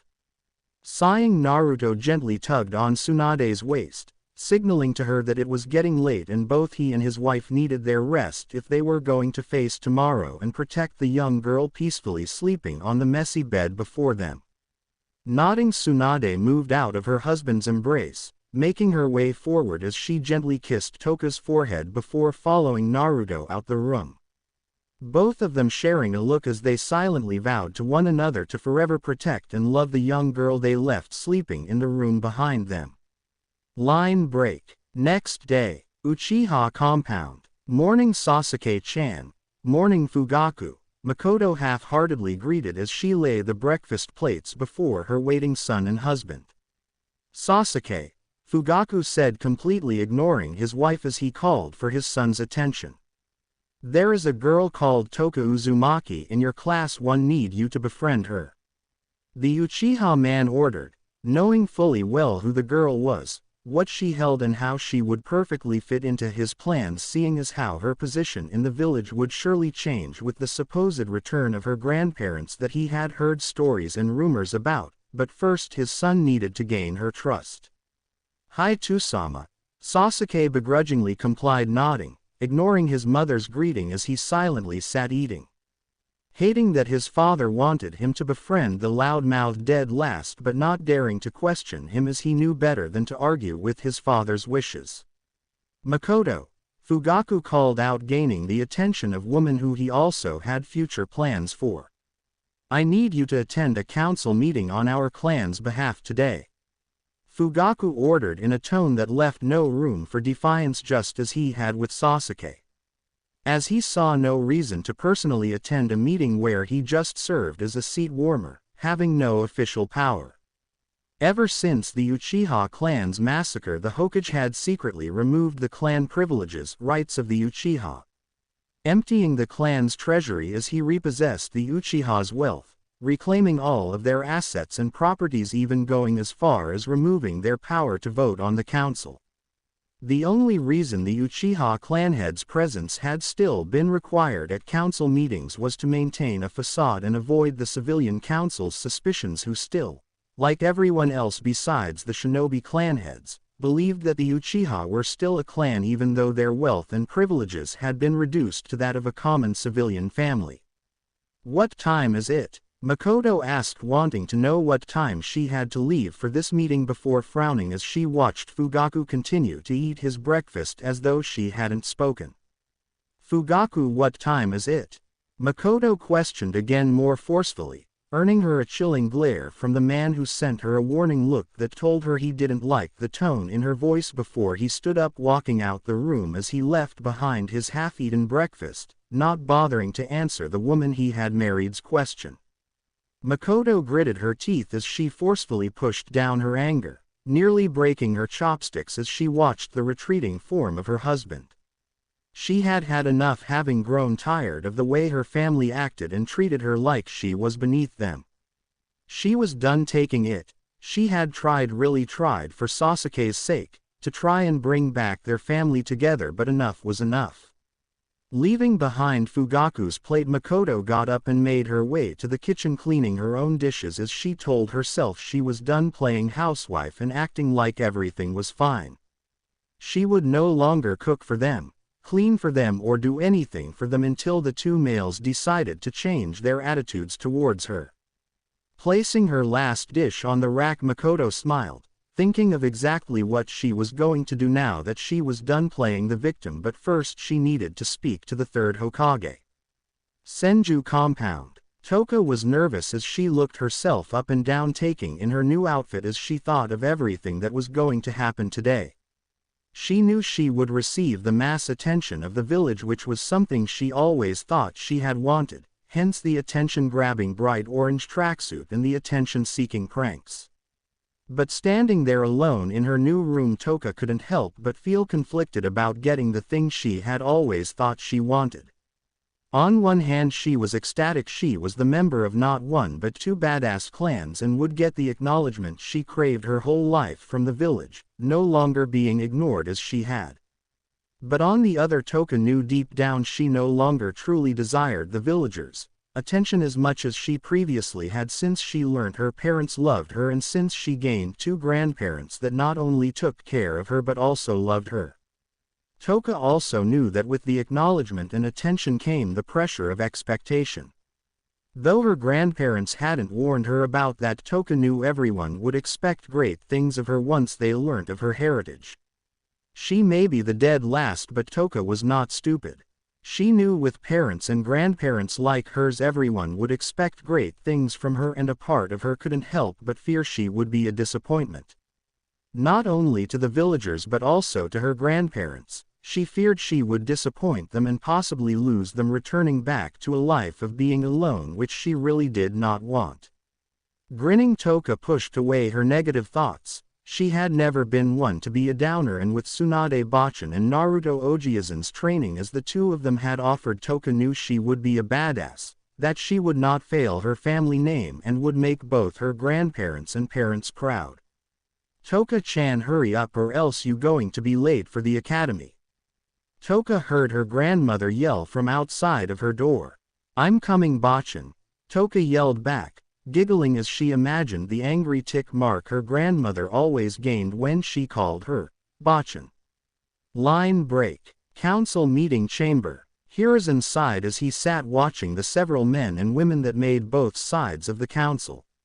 The shinobi side, except for the Nara head Shikaku, looked angry, some of them downright near murderous, as they waited for the missing Uchiha member who was delaying the start of their meeting. The civilian side, however, looked surprisingly calm compared to the shinobi side, no doubt more receptive of waiting for one of the last loyal Uchiha. Hokage-sama, Hiyashi spoke up respectfully, breaking the silence. Perhaps we should start the meeting without Fugaku-san. The Hyuga head suggested, having had enough of waiting for a man who was not only a non-clan head but worst of all a traitor. We can't do that, Genko, a rich civilian merchant, protested. Uchiha-sama holds a seat on this council and therefore a meeting cannot start without him. He's right, Shikaku lazily agreed, ignoring the glares his fellow clan heads shot him. A meeting cannot be held without the Hokage and all of the members of both sides present. The Nara continued, reciting one of the many conditions that had to be met for a council meeting to be official and for any decision made to be valid. Hiruzen nodded, agreeing with the Nara head, whom he knew disapproved of his decision to secretly strip the Uchiha clan of its rights, arguing that it was the clan's initial isolation and lack of recognition that played a part in leading the clan to an attempted rebellion, and it would be the continued isolation and lack of recognition that would play a part in the risk of a future attempt at another coup d'état. The third knew the Nara was right, as he usually was, but he also knew giving the surviving members a free pass, especially Fugaku, would be the wrong thing to do. Had it just been Sasuke that was spared, as Itachi had said he would, then yes, the boy would have a free pass and the Uchiha would retain every privilege that a shinobi clan held. But this was Fugaku, the spear tip of the coup, and Hiruzen couldn't let him get a free pass for all his crimes. So for now the revoked rights would have to be enough until the third came up with a better way to deal with the former clan and its future. Hawk, Inoichi, the Yamanaka head, began, wanting to suggest the meeting be rescheduled, seeing as though Fugaku wasn't coming and he along with everyone else surely had more important things to do than wait for the traitorous man, but stopped as the door to the meeting room opened to reveal the man's wife, Mikoto. Sorry I'm late, Hokage-sama. Mikoto apologized in a repentful tone. My husband Fugaku forgot to tell me what time the meeting was. The Uchiha woman added, lying, earning an understanding nod from Hiruzen before the old man gestured for her to take her seat, not bothering to look into the matter even though he knew she was lying. Having used the observation skills he had gained over his years as Hokage and of dealing with people to catch on to the fact that Mikoto had not been completely honest, though choosing to shrug it off for now as he deemed it unimportant for the time being. Sending an apologetic look to all the eyes that were watching her, Mikoto made her way to the empty seat between Hiyashi and Shibi, cursing Fugaku for not telling her what time the meeting was. Having learnt that it had already started from the Hokage's secretary when she had gone to his office to see him, only to find out that he was currently unavailable as he was attending a council meeting. Now that we are all here, Tsume heard the Hokage begin, starting the meeting. But she did not bother to listen as her worried eyes watched the raven-haired woman seated several chairs to the left of her. She could see the bags under her eyes and the tired look on her face telling her that something serious was bothering the Uchiha. She knew it had to do with Fugaku having seen the pain that flashed in the woman's onyx eyes when she mentioned the traitor's name. Looking at the woman she had once called her sister, Tsume couldn't help but feel a wave of guilt for the way she slammed the door in Mikoto's face. She could see that the woman needed someone to lean on, someone to help her deal with whatever was troubling her, and that person to Mikoto had been her, and she just turned her away without giving it a second thought. Sighing, Tsume decided for now she would listen to the Hokage and think about her broken friendship some other time when there weren't important matters to discuss. Hearing the collective grasp of most of the people around her, Tsume turned her eyes from Mikoto, turning in the direction she had noticed everyone staring before. A shocked grasp of her own joined the rest she had heard. A faint heat spreading across her cheeks as she blushed at the very handsome man that stood proud before her, instantly recognizing him as Naruto Uzumaki Senju. Mikoto on her part tried with failed to not blush as she stared at the intensely handsome man before her. The man was tall, red-haired, and had an athletic figure like most shinobi. He wore a set of complete black Senju armor over a bodysuit and had a waist-length wild mane that gave his incredibly handsome features and chiseled face a slightly feral look. "Hokage-sama," the man greeted respectfully, turning to Hiruzen as his gaze briefly fell onto Mikoto, causing her heart to quicken as her onyx eyes briefly locked with violet ones that seemingly glowed with an unquestionable authority and undeniable power that demanded her respect as they gazed upon her. "Naruto-kun," the Hokage greeted warmly, breaking Mikoto from her flustered state as the swift realization hit her that the man she had been checking out was in fact Kushina's dead father.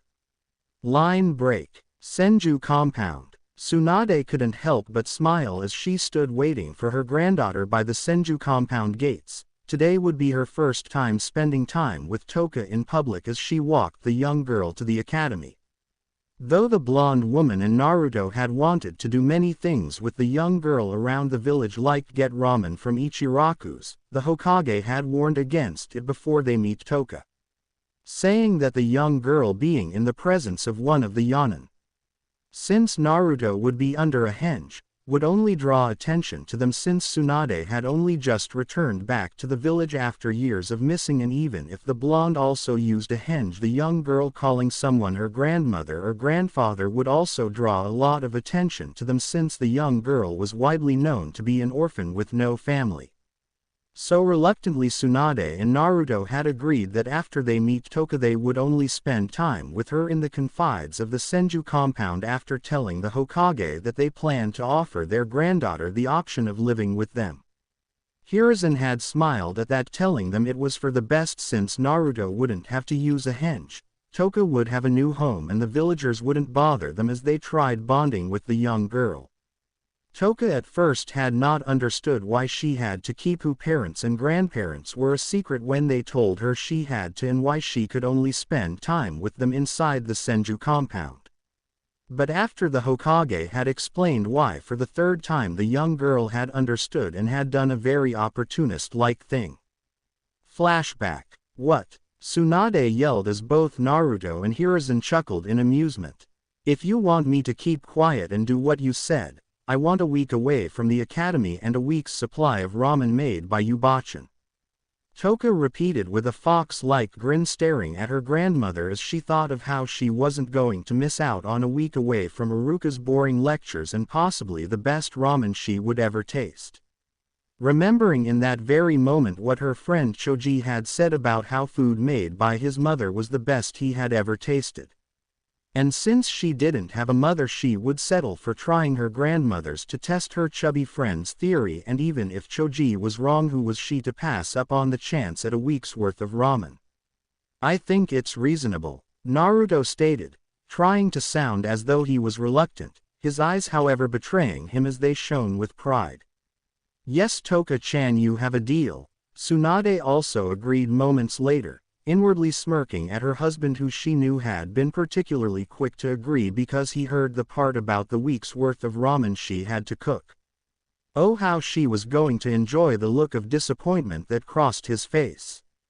"You don't have to go to the academy for the next week," Tsunade agreed, smiling at Toka, since that condition would let both her and Naruto spend more time with the young girl. And I will cook you ramen this whole week. Tsunade continued, emphasizing the you part as she smirked, seeing Naruto's face fall when he realized his wife wouldn't include him on the week's worth of ramen boat.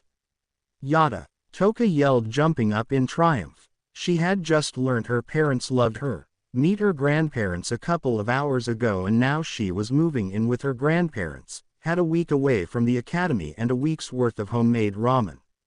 This day truly couldn't get any better, Datbeo. Toka stated, her mouth drooling as she thought of the week of ramen ahead, earning her laughs from the 3 adults who were watching her.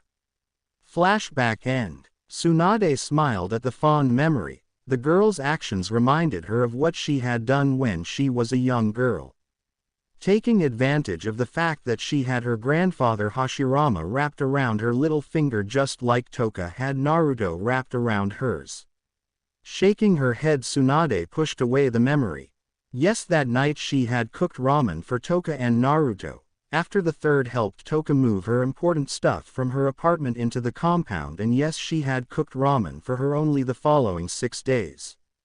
But Tsunade knew it needed to stop. The girl's body was still developing and she needed to be on a healthy diet. So just as the blonde had done with Naruto when they started dating despite his protests, Tsunade told herself she was going to limit the girl's ramen to only 3 meals a week. Toka might be angry at her for it, but she needed to be the girl's mother. She owed it to not only Kushina but to Toka herself to make sure the young girl grew up to be the best person she could be. Bachan! Toka yelled excitedly, running towards her waiting grandmother. You're late, Tsunade commented simply, trying to sound disapproving but failing immensely as she looked at her bubbly granddaughter, who looked beautiful in the new outfit the young girl had chosen to replace her bright orange one. Bachan, what's wrong? Toka asked, fidgeting nervously as she saw the weird look her grandmother was giving her, wondering if she was going to get into trouble for being late. Nothing, Tsunade said, shaking her head as she realized she must have been staring.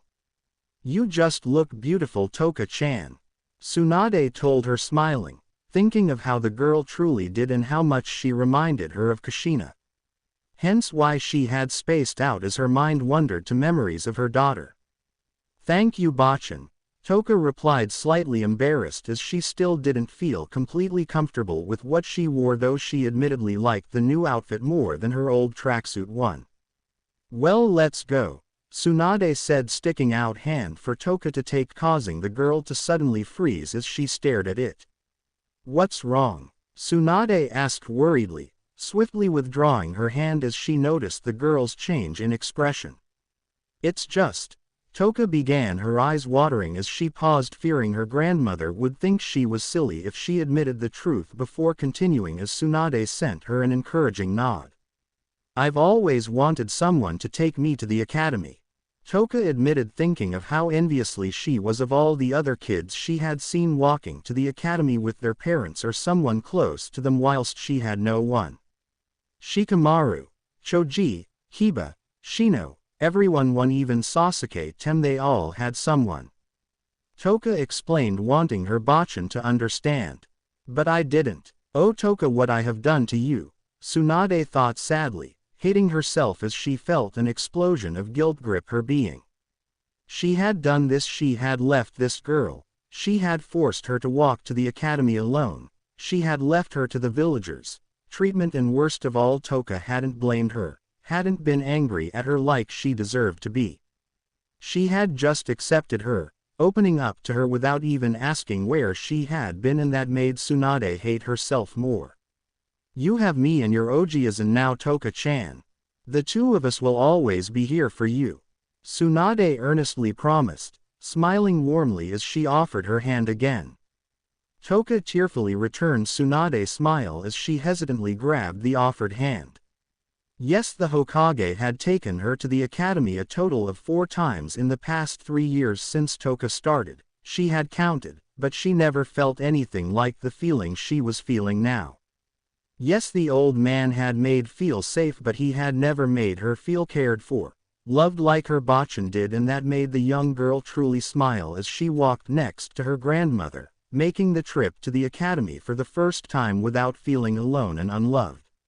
Line break. Council chambers. Hiruzen smiled approvingly as he gazed upon his student. He truly looked near invincible as he stood proudly before the council in his Senju armor. The Uzumaki Senju man had a look about him that meant business. It wasn't the usual look he had on when he was before his family and friends. No, it was a look he wore when he needed to look intimidating or authoritative, and that he did, fitting perfectly into any of the two roles.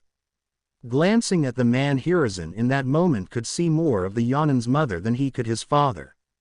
Yes, Naruto was the spitting image of his father Kenshin, but his attitude and the authoritative air currently around him was a trait he had definitely inherited from his mother Toka.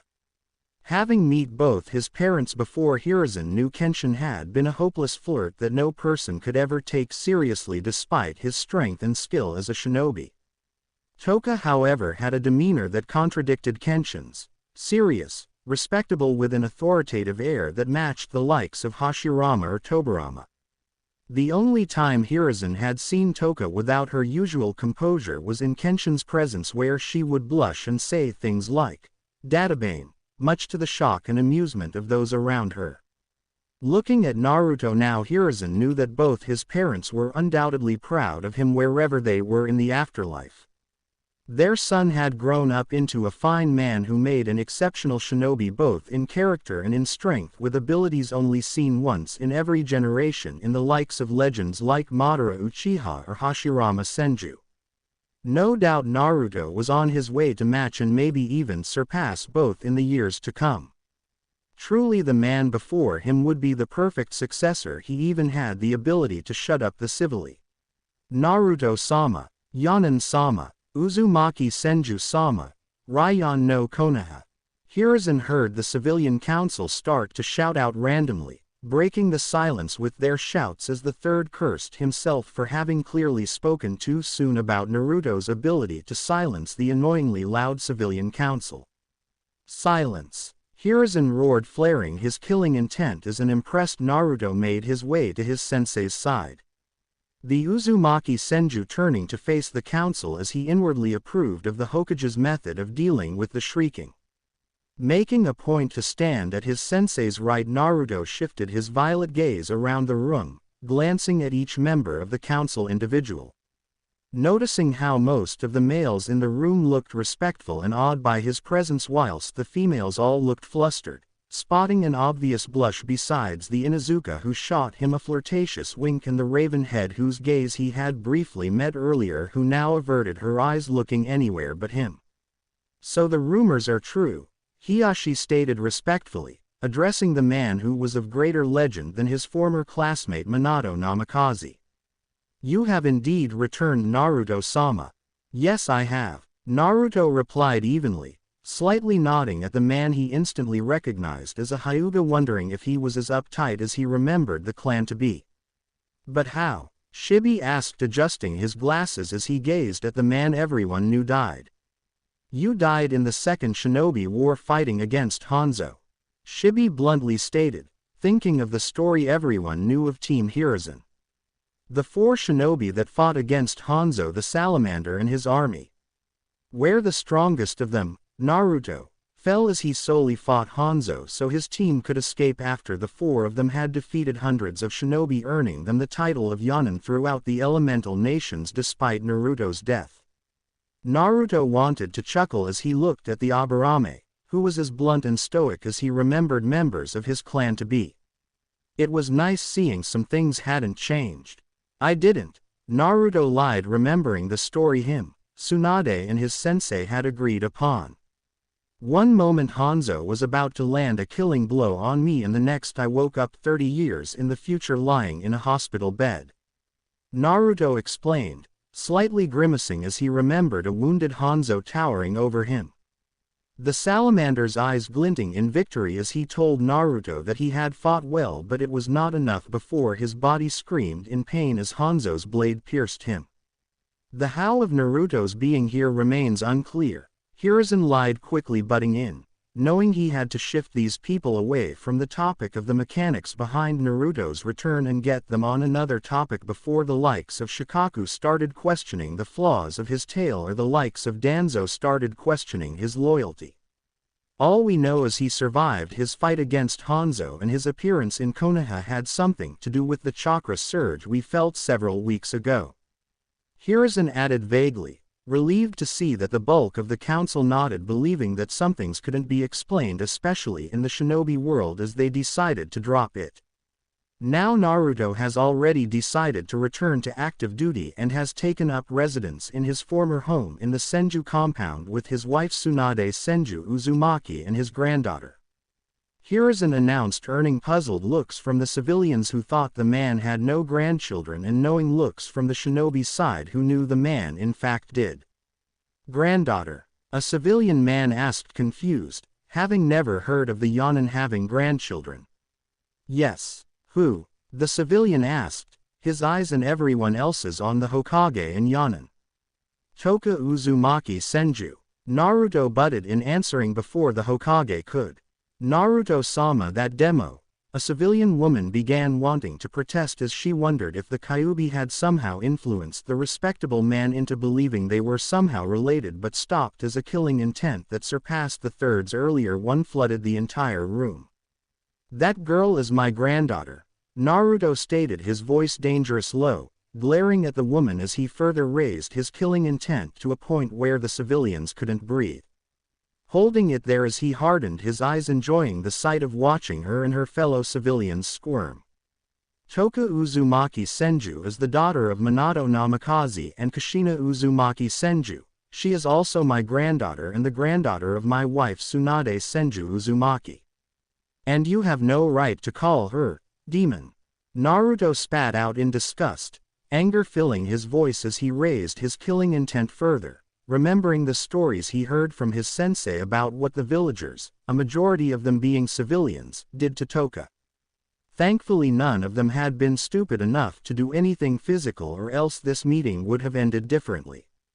That's enough, Naruto. Hiruzen ordered firmly, knowing that any further exposure to his student's killing intent may kill one of the elder civilians, which he couldn't have, despite how much he enjoyed seeing them sweat a little. Hi Hokage-sama. Naruto complied respectfully, lowering his killing intent, gradually causing the civilians to breath out in relief as they realized how bad they had messed up with their resentment towards the little girl and how they had to change whether they wanted to or not if they desired to live. Nodding to himself, satisfied as he saw the looks on the civilian faces, Naruto knew that his point concerning any negative treatment towards Toka had been made crystal clear. Hiruzen. Danzo spoke up for the first time in the meeting, breaking the silence that had filled the room after Naruto's threatening display. You said Naruto was planning to return to the shinobi ranks. Danzo questioned, ignoring the part of the Jinchuriki's heritage, having already known about it but choosing not to do anything in the past since his old teammate had protected her, and knowing that doing something now would only lead to his death if what the Yonin had done several minutes ago was anything to go by concerning the man's position on any offensive act made against the Kyuubi holder. Yes, Hiruzen said, nodding at Danzo as he grew suspicious of the man. Naruto plans to return to active duty. Hiruzen repeated, closely watching the old war hawk. How about a spar? Danzo suggested, needing to know the abilities of the man who had suspiciously returned to the village after all these years of his supposed death. A spar to gauge Naruto's ability before the council, to see if his abilities still matched to that of his title Yonin. Danzo elaborated, openly challenging the red-haired man to prove himself, knowing he couldn't refuse, at least not in front of so many important figures that held positions of power in the village. I have already arranged for a spar to take place after the announcement of his return, Danzo. Hiruzen told his teammate, knowing exactly what he was doing. What if we combined the two? A civilian man fearfully suggested, glancing at the rest of his fellow civilians who were still in shock over Toka's heritage and the feeling of near death they had experienced moments before. We could have a public spar in the Chunin exam stadium, where Hokage-sama can announce your return, Naruto-sama. The man continued hoping to get on the Yonin's good side with the clever idea, knowing him and the rest of his fellow civilians weren't in the best of books with the dangerous man right now. That sound like a good idea. Hiashi agreed. He could see the merit behind Naruto showing his strength in front of the bulk of the village. Naruto. Hiruzen questioned, wanting to know if his student was okay with that. It's fine, Hokage-sama. Okay, then after the closing of this meeting a spar will be held in the Chunin exam stadium where I will announce Naruto's return. Hiruzen announced, earning approving nods all round. Who else will be taking part in this spar, Hokage-sama? Tsume asked, knowing she would be lying if she said she hadn't been overly enjoying the meeting with this fine specimen of a man before her, wondering who she would get to see him in action with. Kakashi Hatake, Maeda Gai, Anko Mitarashi and Kurenai Yuhi. Hiruzen announced, earning disappointed looks from Tsume and the shinobi side. Hokage-sama, don't you think Naruto-sama fighting each of these individuals in their respective field of expertise is a little too mild a test for a man of his capabilities? Tsume questioned, her eyes never leaving the Yonin as she summed up the clan head's thoughts, who like the Inuzuka woman believed a man of his reputation should at least fight the likes of Jiraiya or even the Hokage himself. He wouldn't be fighting them one against one. Tsume-chan, Hiruzen stated, agreeing with the Inuzuka that none of the four would be enough for individual matches against Naruto. Having originally wished to pit Jiraiya against him who was strong enough for a one-on-one match, but the Toad Hermit had already returned to his spy network a few days before. He will be fighting all four of them at once. Hiruzen clarified, stating his solution to Naruto fighting a worthy opponent as he earned approving looks from some of the clan heads who knew how well the mentioned shinobi worked together and how as a team they should be a good match for the Yonin. That should be interesting, Tsume thought to herself, not bothering to reply the Hokage as she bit the corner of her bottom lip. Thinking of Naruto fighting in that form-fitting Senju armor of his as he dominated the match, wishing he would dominate something else entirely as she subconscious rubbed her thighs together. Mikoto shifted in her seat as she glanced at the Hokage, torn as she thought of the opportune moment that had just presented itself, a public spar. She knew that if she wanted to approach the Hokage with her request, she needed him to know she was still strong and that years of motherhood and being a housewife hadn't corroded her abilities. I would like to volunteer for the spar, Hokage-sama, Mikoto spoke up, turning everyone's attention towards her, including Naruto's. Excuse me? Hiruzen asked, his shocked tone summarizing everyone else's thoughts in the room as they too were caught off guard by the request. I would like to volunteer for the spar to test Naruto-sama's abilities. Mikoto repeated confidently, ignoring the stares she got. Why? Hiruzen asked, his shock turning to suspicion as he locked his gaze on Mikoto, watching her closely. Though she may not have been Fugaku, this woman was still his wife and she had played a part in the planning of the failed coup, which made the Hokage uneasy as he wondered what the Uchiha's ulterior motive was and it if had anything to do with harming Naruto, seeing as how the Uchiha and Senju clans had never seen eye to eye. I have my reasons, Hokage-sama, Mikoto replied. Reasons I would prefer to tell you privately later on. Mikoto elaborated, not really comfortable with explaining her reasons behind the request for joining the spar in a room full others, hoping the Hokage wouldn't force her to. Fine, you can be Naruto's fifth opponent, Hiruzen concurred, knowing his student could full well handle 5 opponents, but I would like to hear your reasons before the spar begins. Hiruzen added, making a mental note to carefully grill her and pull her out the spar if he wasn't satisfied. Hi Hokage-sama, the Uchiha replied, smiling gratefully at the third, before for the first time since the man's entrance Mikoto returned her gaze to the man she volunteered to fight, Naruto. Glancing at him, Mikoto felt her heart fluttered again as she took in his impressive looks, wondering if she was perhaps in over her head as her eyes roamed appreciatively over his powerful stature. blushing as she realized what she was doing before forcing her eyes to turn away as she cursed herself for checking out her friend's father again and looking at a man the way she had Naruto, considering she was still married to Fugaku no matter how strained their relationship had been. Line break. Shinobi Academy. Hinata nervously fidgeted in her seat as she wondered if her crush would make an appearance in class today, considering how it had been a week since the Hyuga girl had last seen Toka, and she couldn't help but worry. She had asked the redhead's friends Choji, Shikamaru and Shino, hoping to gain answers, but none of them knew. She knew she should have also asked Kiba just in case, but the Inuzuka had an interest in both her and her crush, and that made Hinata feel a bit uneasy with asking him. She had briefly considered asking her father since he seemed to know a whole lot of things concerning the village, but Hinata could not risk it. She couldn't risk her father learning of her interest in Toka no matter how worried she was. She knew he wouldn't approve and would only be further disappointed by her if he learnt of it. Hinata wasn't stupid. She knew that as heiress she was expected to marry and have children that would one day lead the clan when she passed. And she knew with her interest in Toka the latter would not occur, further disappointing not only her clan but her father because of the resulting failure to do her duty if she gave into what she felt for Toka. She had tried resisting and changing her feelings, but she couldn't help how she felt for the outspoken redhead. She just wished she had someone to talk to, someone to tell her what to do and guide her, and that person would have been her mother, but she had died when her sister Hanabi was born.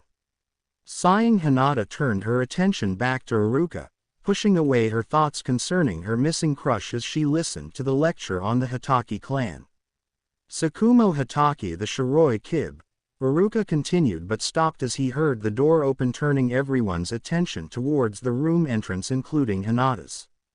Toka, Hinata thought happily, her mode instantly picking up as she saw the girl entering before blushing ferociously as she saw what her crush was wearing.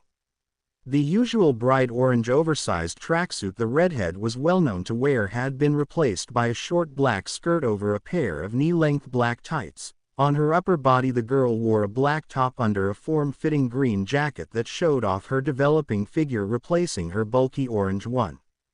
Locking her gazing with Toka's, Hinata reminded herself to breath as the two of them stared at one another for what felt like forever to her before the Hyuga girl averted her lavender eyes as she felt the nearness of unconsciousness rapidly approaching. Tomato-chan, what happened to your clothes and why are you wearing the Senju clan symbol? Hinata heard a random girl jealously ask, turning her attention back to her crush as she let her eyes roam over the outfit before quietly grasping as she saw the symbol on the girl's sleeve. Senju, Hinata thought in shock as she stared at the Senju clan symbol printed on Toka's sleeve, realizing she had been right all along. Several months ago, whilst she read a book on the Four Yonin, Hinata had seen a picture of Team Tsunade. In the picture was a blonde woman, Tsunade Senju Uzumaki, and her apprentice daughter, who had immediately caught the Hyuga girl's attention, Kushina. She literally looked like a clone of Toka except in different clothes and without the whisker markers, and Hinata had immediately put two and two together, concluding the two must have somehow been related, meaning Toka had Senju blood. Wanting to approach Toka, Hinata had tried to speak to her the next week to tell her about it, but her nerves and fear of perhaps being wrong kept her from it. But looking at the symbol now, Hinata knew she was right and cursed herself for not earlier telling Toka, wishing she had. Sorry I'm late, Iruka-sensei. Toka apologized, ignoring the question that may lead her to prematurely exposing her heritage as her grandparents had told her to. It's fine, Toka, please take a seat, Iruka said, surprising everyone including Toka herself, who was used to her sensei being on her case whenever she was late. Iruka ignored the looks he got as he stared at the second clan symbol on the girl's other sleeve, making him inwardly curse as he wondered why he hadn't noticed before now who this girl really was. Having chased after Toka the night she had stolen the forbidden scroll, Iruka had been close to the forest when the massive chakra spike had occurred and had swiftly made his way towards it the instant he felt it. When he arrived at the scene, Iruka had been one of the first to discover the returned body of the Yonin everyone believed had died. He had immediately noticed the man's red hair and the two small clan symbols he wore on the collar of his damaged armor. The very same symbols that Toka did now and the very same hair color only Toka had. The same hair the man's dead daughter Kushina also had. Looking at the young girl making her way to her seat, Iruka realized who the girl he had once wrongfully blamed for the loss of his parents 11 years ago was. The daughter of Kushina Uzumaki Senju and the granddaughter of the Raion no Konoha Naruto Uzumaki Senju, one of the greatest shinobi Konoha had ever seen, and he had neglected her. Looking at her back, Iruka promised to stop hindering her and to better teach her so she could become a shinobi that matched her grandfather. Toka ignored the stares she felt on her as she made her way towards her four friends in their familiar corner, wanting to sit with them but stopping as she noticed the only free seat was next to Kiba, who was giving her a look that she didn't like and made her feel greatly uncomfortable. Looking around, Toka saw a free seat next to Hinata and decided to make her way towards it, though she had never really spoken to the girl much except for a few times here and there. Looking at the brunette, Toka felt the familiar weird feeling she got in her chest whenever she thought of or looked at Hinata. Initially she had dismissed the feeling, saying that it came from the girl not being like the other people in her class who picked on her or call her names like tomato, but that didn't explain why she never felt the same thing when she looked at her four friends, the Hokage, her grandparents, or anyone else who had been kind to her. Shrugging it off, Toka told herself she would ask her bachan later, stopping by Hinata, who couldn't look at her crush as she kept her gaze down, staring at her hands. "Hinata, do you mind if I sit here?" Toka asked politely, not realizing the effect her presence had on the Hyuga as she remembered the manners her bachan had taught her the past week, wanting for some reason to impress Hinata. Not trusting her voice, Hinata shook her head, blushing as she turned to face Toka before meekly gesturing for her to sit. "Thank you." Toka thanked Hinata gratefully, wondering worriedly if the girl was sick or something as she noticed her red face, sitting down as she ignored all the eyes that still felt on her as she turned to face Iruka. "Iruka-sensei, why is Tomato Baka wearing the Senju clan symbol?" Sakura angrily shrieked, wondering why the redhead had not been called out for firstly being late and secondly wearing a clan symbol of a clan she wasn't even a part of. "Yes, sensei, why is she wearing a clan symbol, when it's against the village rules to wear a clan symbol if you aren't part of a clan?" Ino angrily added, not liking the attention Toka was getting from all the boys as she recited what her father had taught her about clan symbols. Iruka sighed. He didn't know what was more exhausting, the fact that the students he personally taught didn't recognize the Uzumaki clan symbol that Toka was also wearing, one of them being his top student Sakura, or the fact that they wanted answers about something he had been instructed to keep quiet about. Knowing the explanation would involve the returned Yanin, Naruto. Iruka began wanting to tell the two girls and everyone that they had a lesson to finish instead of asking questions about Toka, but stopped as an Anbu agent appeared in the class via a Shunshin no Jutsu. "Iruka-san, Shami-san," the Anbu agent spoke from behind his mask to the teachers. "The Hokage has requested that you move all the members of your class to the Chunin exam stadium immediately." "Chunin exam stadium?" Shami repeated, shocked by the odd request. "Did he say why?" "No, he just requested you do so immediately," the Anbu replied, leaving via the same way he came in, not bothering to wait for a reply as he already knew the two Chunin would follow the Hokage's instruction.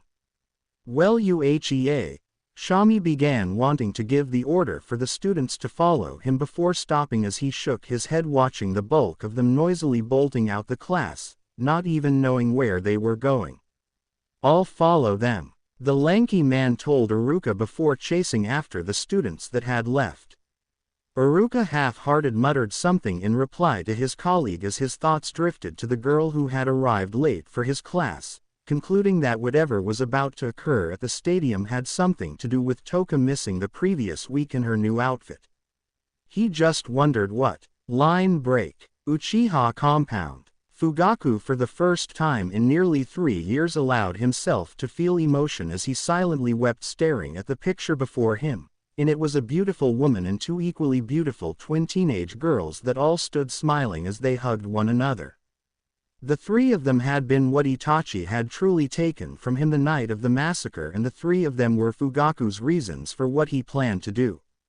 Soon he would get his revenge on Konoha and burn this village to the ground, reducing it to ash in the name of these 3 females who had owned his heart. But first he had to get stronger and set certain things in motion. Wiping away the tears from his face, Fugaku returned the picture in his office safe before making his way out the room towards the Chunin Stadium, intent on watching the spar involving a man he knew would no doubt play his enemy and stand between his goal of destroying Konoha. Having been informed by a scroll delivered by one of Danzo root agents of Naruto Uzumaki Senju's return and his impending spar that was to take place after the closing of the council meeting. "Mikoto," Fugaku said in surprise as he saw his wife for the first time since Itachi's birth wearing her Junin attire. "What are you wearing?" Fugaku asked, quick to hide his surprise as his expression turned stony. "I'm returning to duty," Mikoto simply said, adjusting her katana before swiftly making her way out of the house, leaving behind her angry husband. Fugaku growled as he watched his wife leaving, his Mangekyo Sharingan subconsciously activating as he thought of how his wife's impulsive decision to return to active duty would affect his plans for her.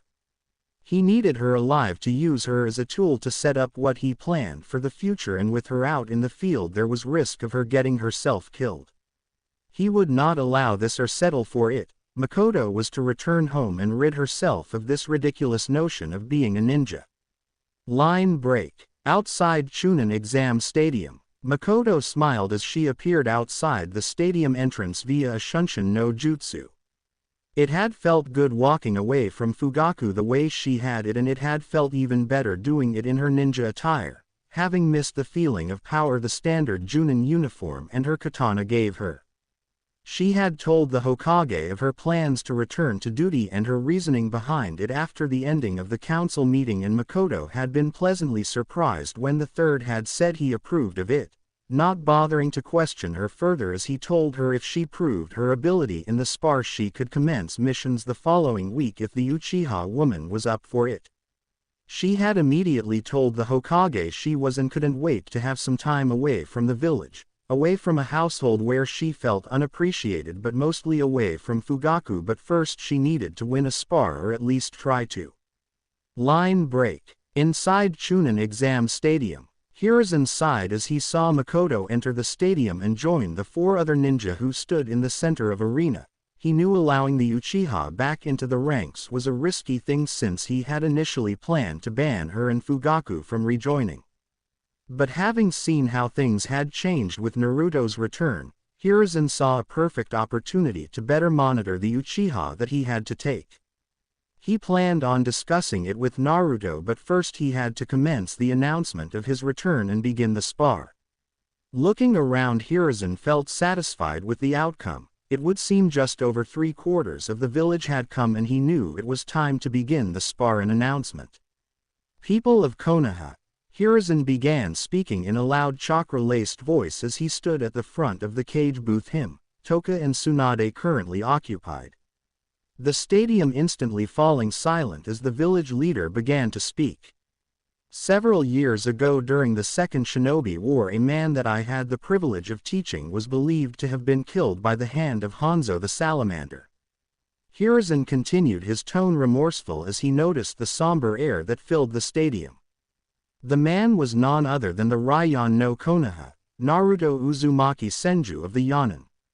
The man was however survived by his wife Tsunade Senju Uzumaki, his daughter Kushina Uzumaki Senju, and his granddaughter Toka Uzumaki Senju. Hiruzen announced as Tsunade and Toka made their way to stand next the Hokage in full display of everyone, a shocked silence befalling the entire stadium as everyone processed what they had heard and the implications behind the Hokage's words. "Lies, that demon is not a Senju." A random civilian man who lost his 2 sons to the Kyuubi yelled, breaking the silence as the entire stadium broke out into chaos as civilians began to yell out both in anger and in protest whilst the shinobi sat silent, most having already suspect what the Hokage had announced. Silence, Hiruzen roared in a chakra-enhanced voice, causing the entire stadium to immediately fall dead quiet as he briefly glanced at an angry Tsunade who stood holding Toka's hand. Toka Uzumaki is in fact Toka Uzumaki Senju. Her heritage is part of the reason I called you all here. She is the granddaughter of Naruto and Tsunade Uzumaki Senju and is the daughter of Kushina Uzumaki Senju and the 4th Hokage Minato Namikaze. Hiruzen announced, pausing as a shocked silence filled the stadium at hearing exactly who this girl was. It's true. Tsunade spoke up from her spot next to Toka and Hiruzen, her voice traveling into the silence. Toka is mine and Naruto-kun's granddaughter. Tsunade confirmed, smiling at Toka as her words wiped away any doubt in the people's minds. Tomato is a Senju and the 4th's daughter. Ino thought in disbelief as she stared at the cage booth where Toka stood with the Hokage from where the blonde sat with her classmates. Demon. Shikamaru wondered from his seat next to Choji as he recalled what some of the villagers had yelled. He wasn't surprised by his friend's heritage, having always suspected it, as only 3 other people had ever had the rare violet eyes and red hair combo that his friend had, but demon, that had taken his interest.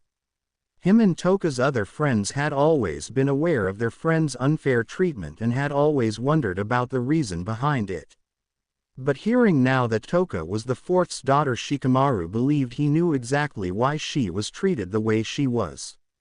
Sighing, the Nara decided to ask his father later about it, deciding it was too troublesome to worry about it now. As I said earlier, people of Konoha, Toka Uzumaki Senju's heritage is part of the reason why I called you here today. Hiruzen continued speaking, again breaking everyone away from their thoughts about Toka as they turned their attention back to the Hokage. The second part of why I brought you here concerns the man I spoke to you earlier about and the fact that he, Naruto Uzumaki Senju, is in fact not dead.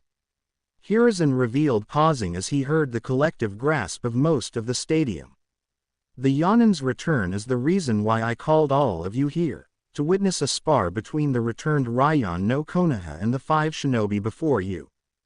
Hiruzen announced, gesturing at the center of the arena as the wind began to pick up dramatically, obscuring the spectators' view of the arena as it blew hordes of leaves and dust in every direction before gradually settling as it revealed very much alive Raion no Konoha towering proudly in his Senju armor as the entire stadium fell into a dead silence. Ojiazan is so cool, Datbeo. Toka yelled, breaking the shocked silence that had settled over the stadium as several people including Naruto chuckled at the girl's beaming face. Toka, Naruto thought fondly, chuckling to himself as he smiled at the girl, thinking only she would say that. Naruto-sama, a shocked Chunin whispered, staring at his hero before him who was supposed to be dead. Raion no Konoha, Senju-sama. Other villagers around the man whispered amongst the chuckles, breaking out of their shock as they discussed with one another the impossible return of this man. Naruto-sama, Anko whispered in sultry tone, licking her lips before making her way forward with an obvious sway in her hips as she walked towards the divine man in front of her, not caring that she was in a stadium full of people as she thought of introducing herself to him. Anko, Kurenai whispered warningly, harshly yanking her friend's wrist as she stopped her from doing anything improper in a stadium full of people. What? Anko whined, trying to break her friend's tight grip. I was just going to say hi, Nai-chan. You can't go say hi in a stadium full of people, Anko, Kurenai warned in a low tone, knowing her friend wanted to do far more than say hi. Why? Because you wanted to be the one to, Anko teased. I on. Kurenai stammered, causing Anko to laugh as the Genjutsu mistress cursed herself. She knew Anko was right, part of her wanted to be the one to say hi to the gorgeous man before her, as did the majority of the female population of the stadium if their blushes were anything to go by. Even Mikoto Uchiha, much to Kurana's surprise as she saw the fading red tinge that graced the cheeks of the Uchiha woman. "Okay," Inoichi announced to gain the fighter's attention as he stepped forward into the arena, having seen the Hokages nodded to begin the spar since he had volunteered to protractor it during the council meeting. The rules of the spar between Naruto-sama and the 5 shinobi is no killing blows and no maiming. Inoichi announced, his eyes particularly falling on the Uzumaki Senju man who he knew would dominate the fight. "Ready?" Inoichi asked, getting a nod from Naruto, who calmly watched his opponents, and a nod from the 5 shinobi as Kakashi put away his book, immediately revealing his Sharingan as Mikoto activated hers, unsheathing her katana as Guy, Enko and Kurenai got serious, all 5 of them knowing exactly who they were just about to fight. "Hajime," Inoichi announced before jumping back to the sideline as he and everyone else watched the fight commence between the Raion no Konoha and the 5 shinobi.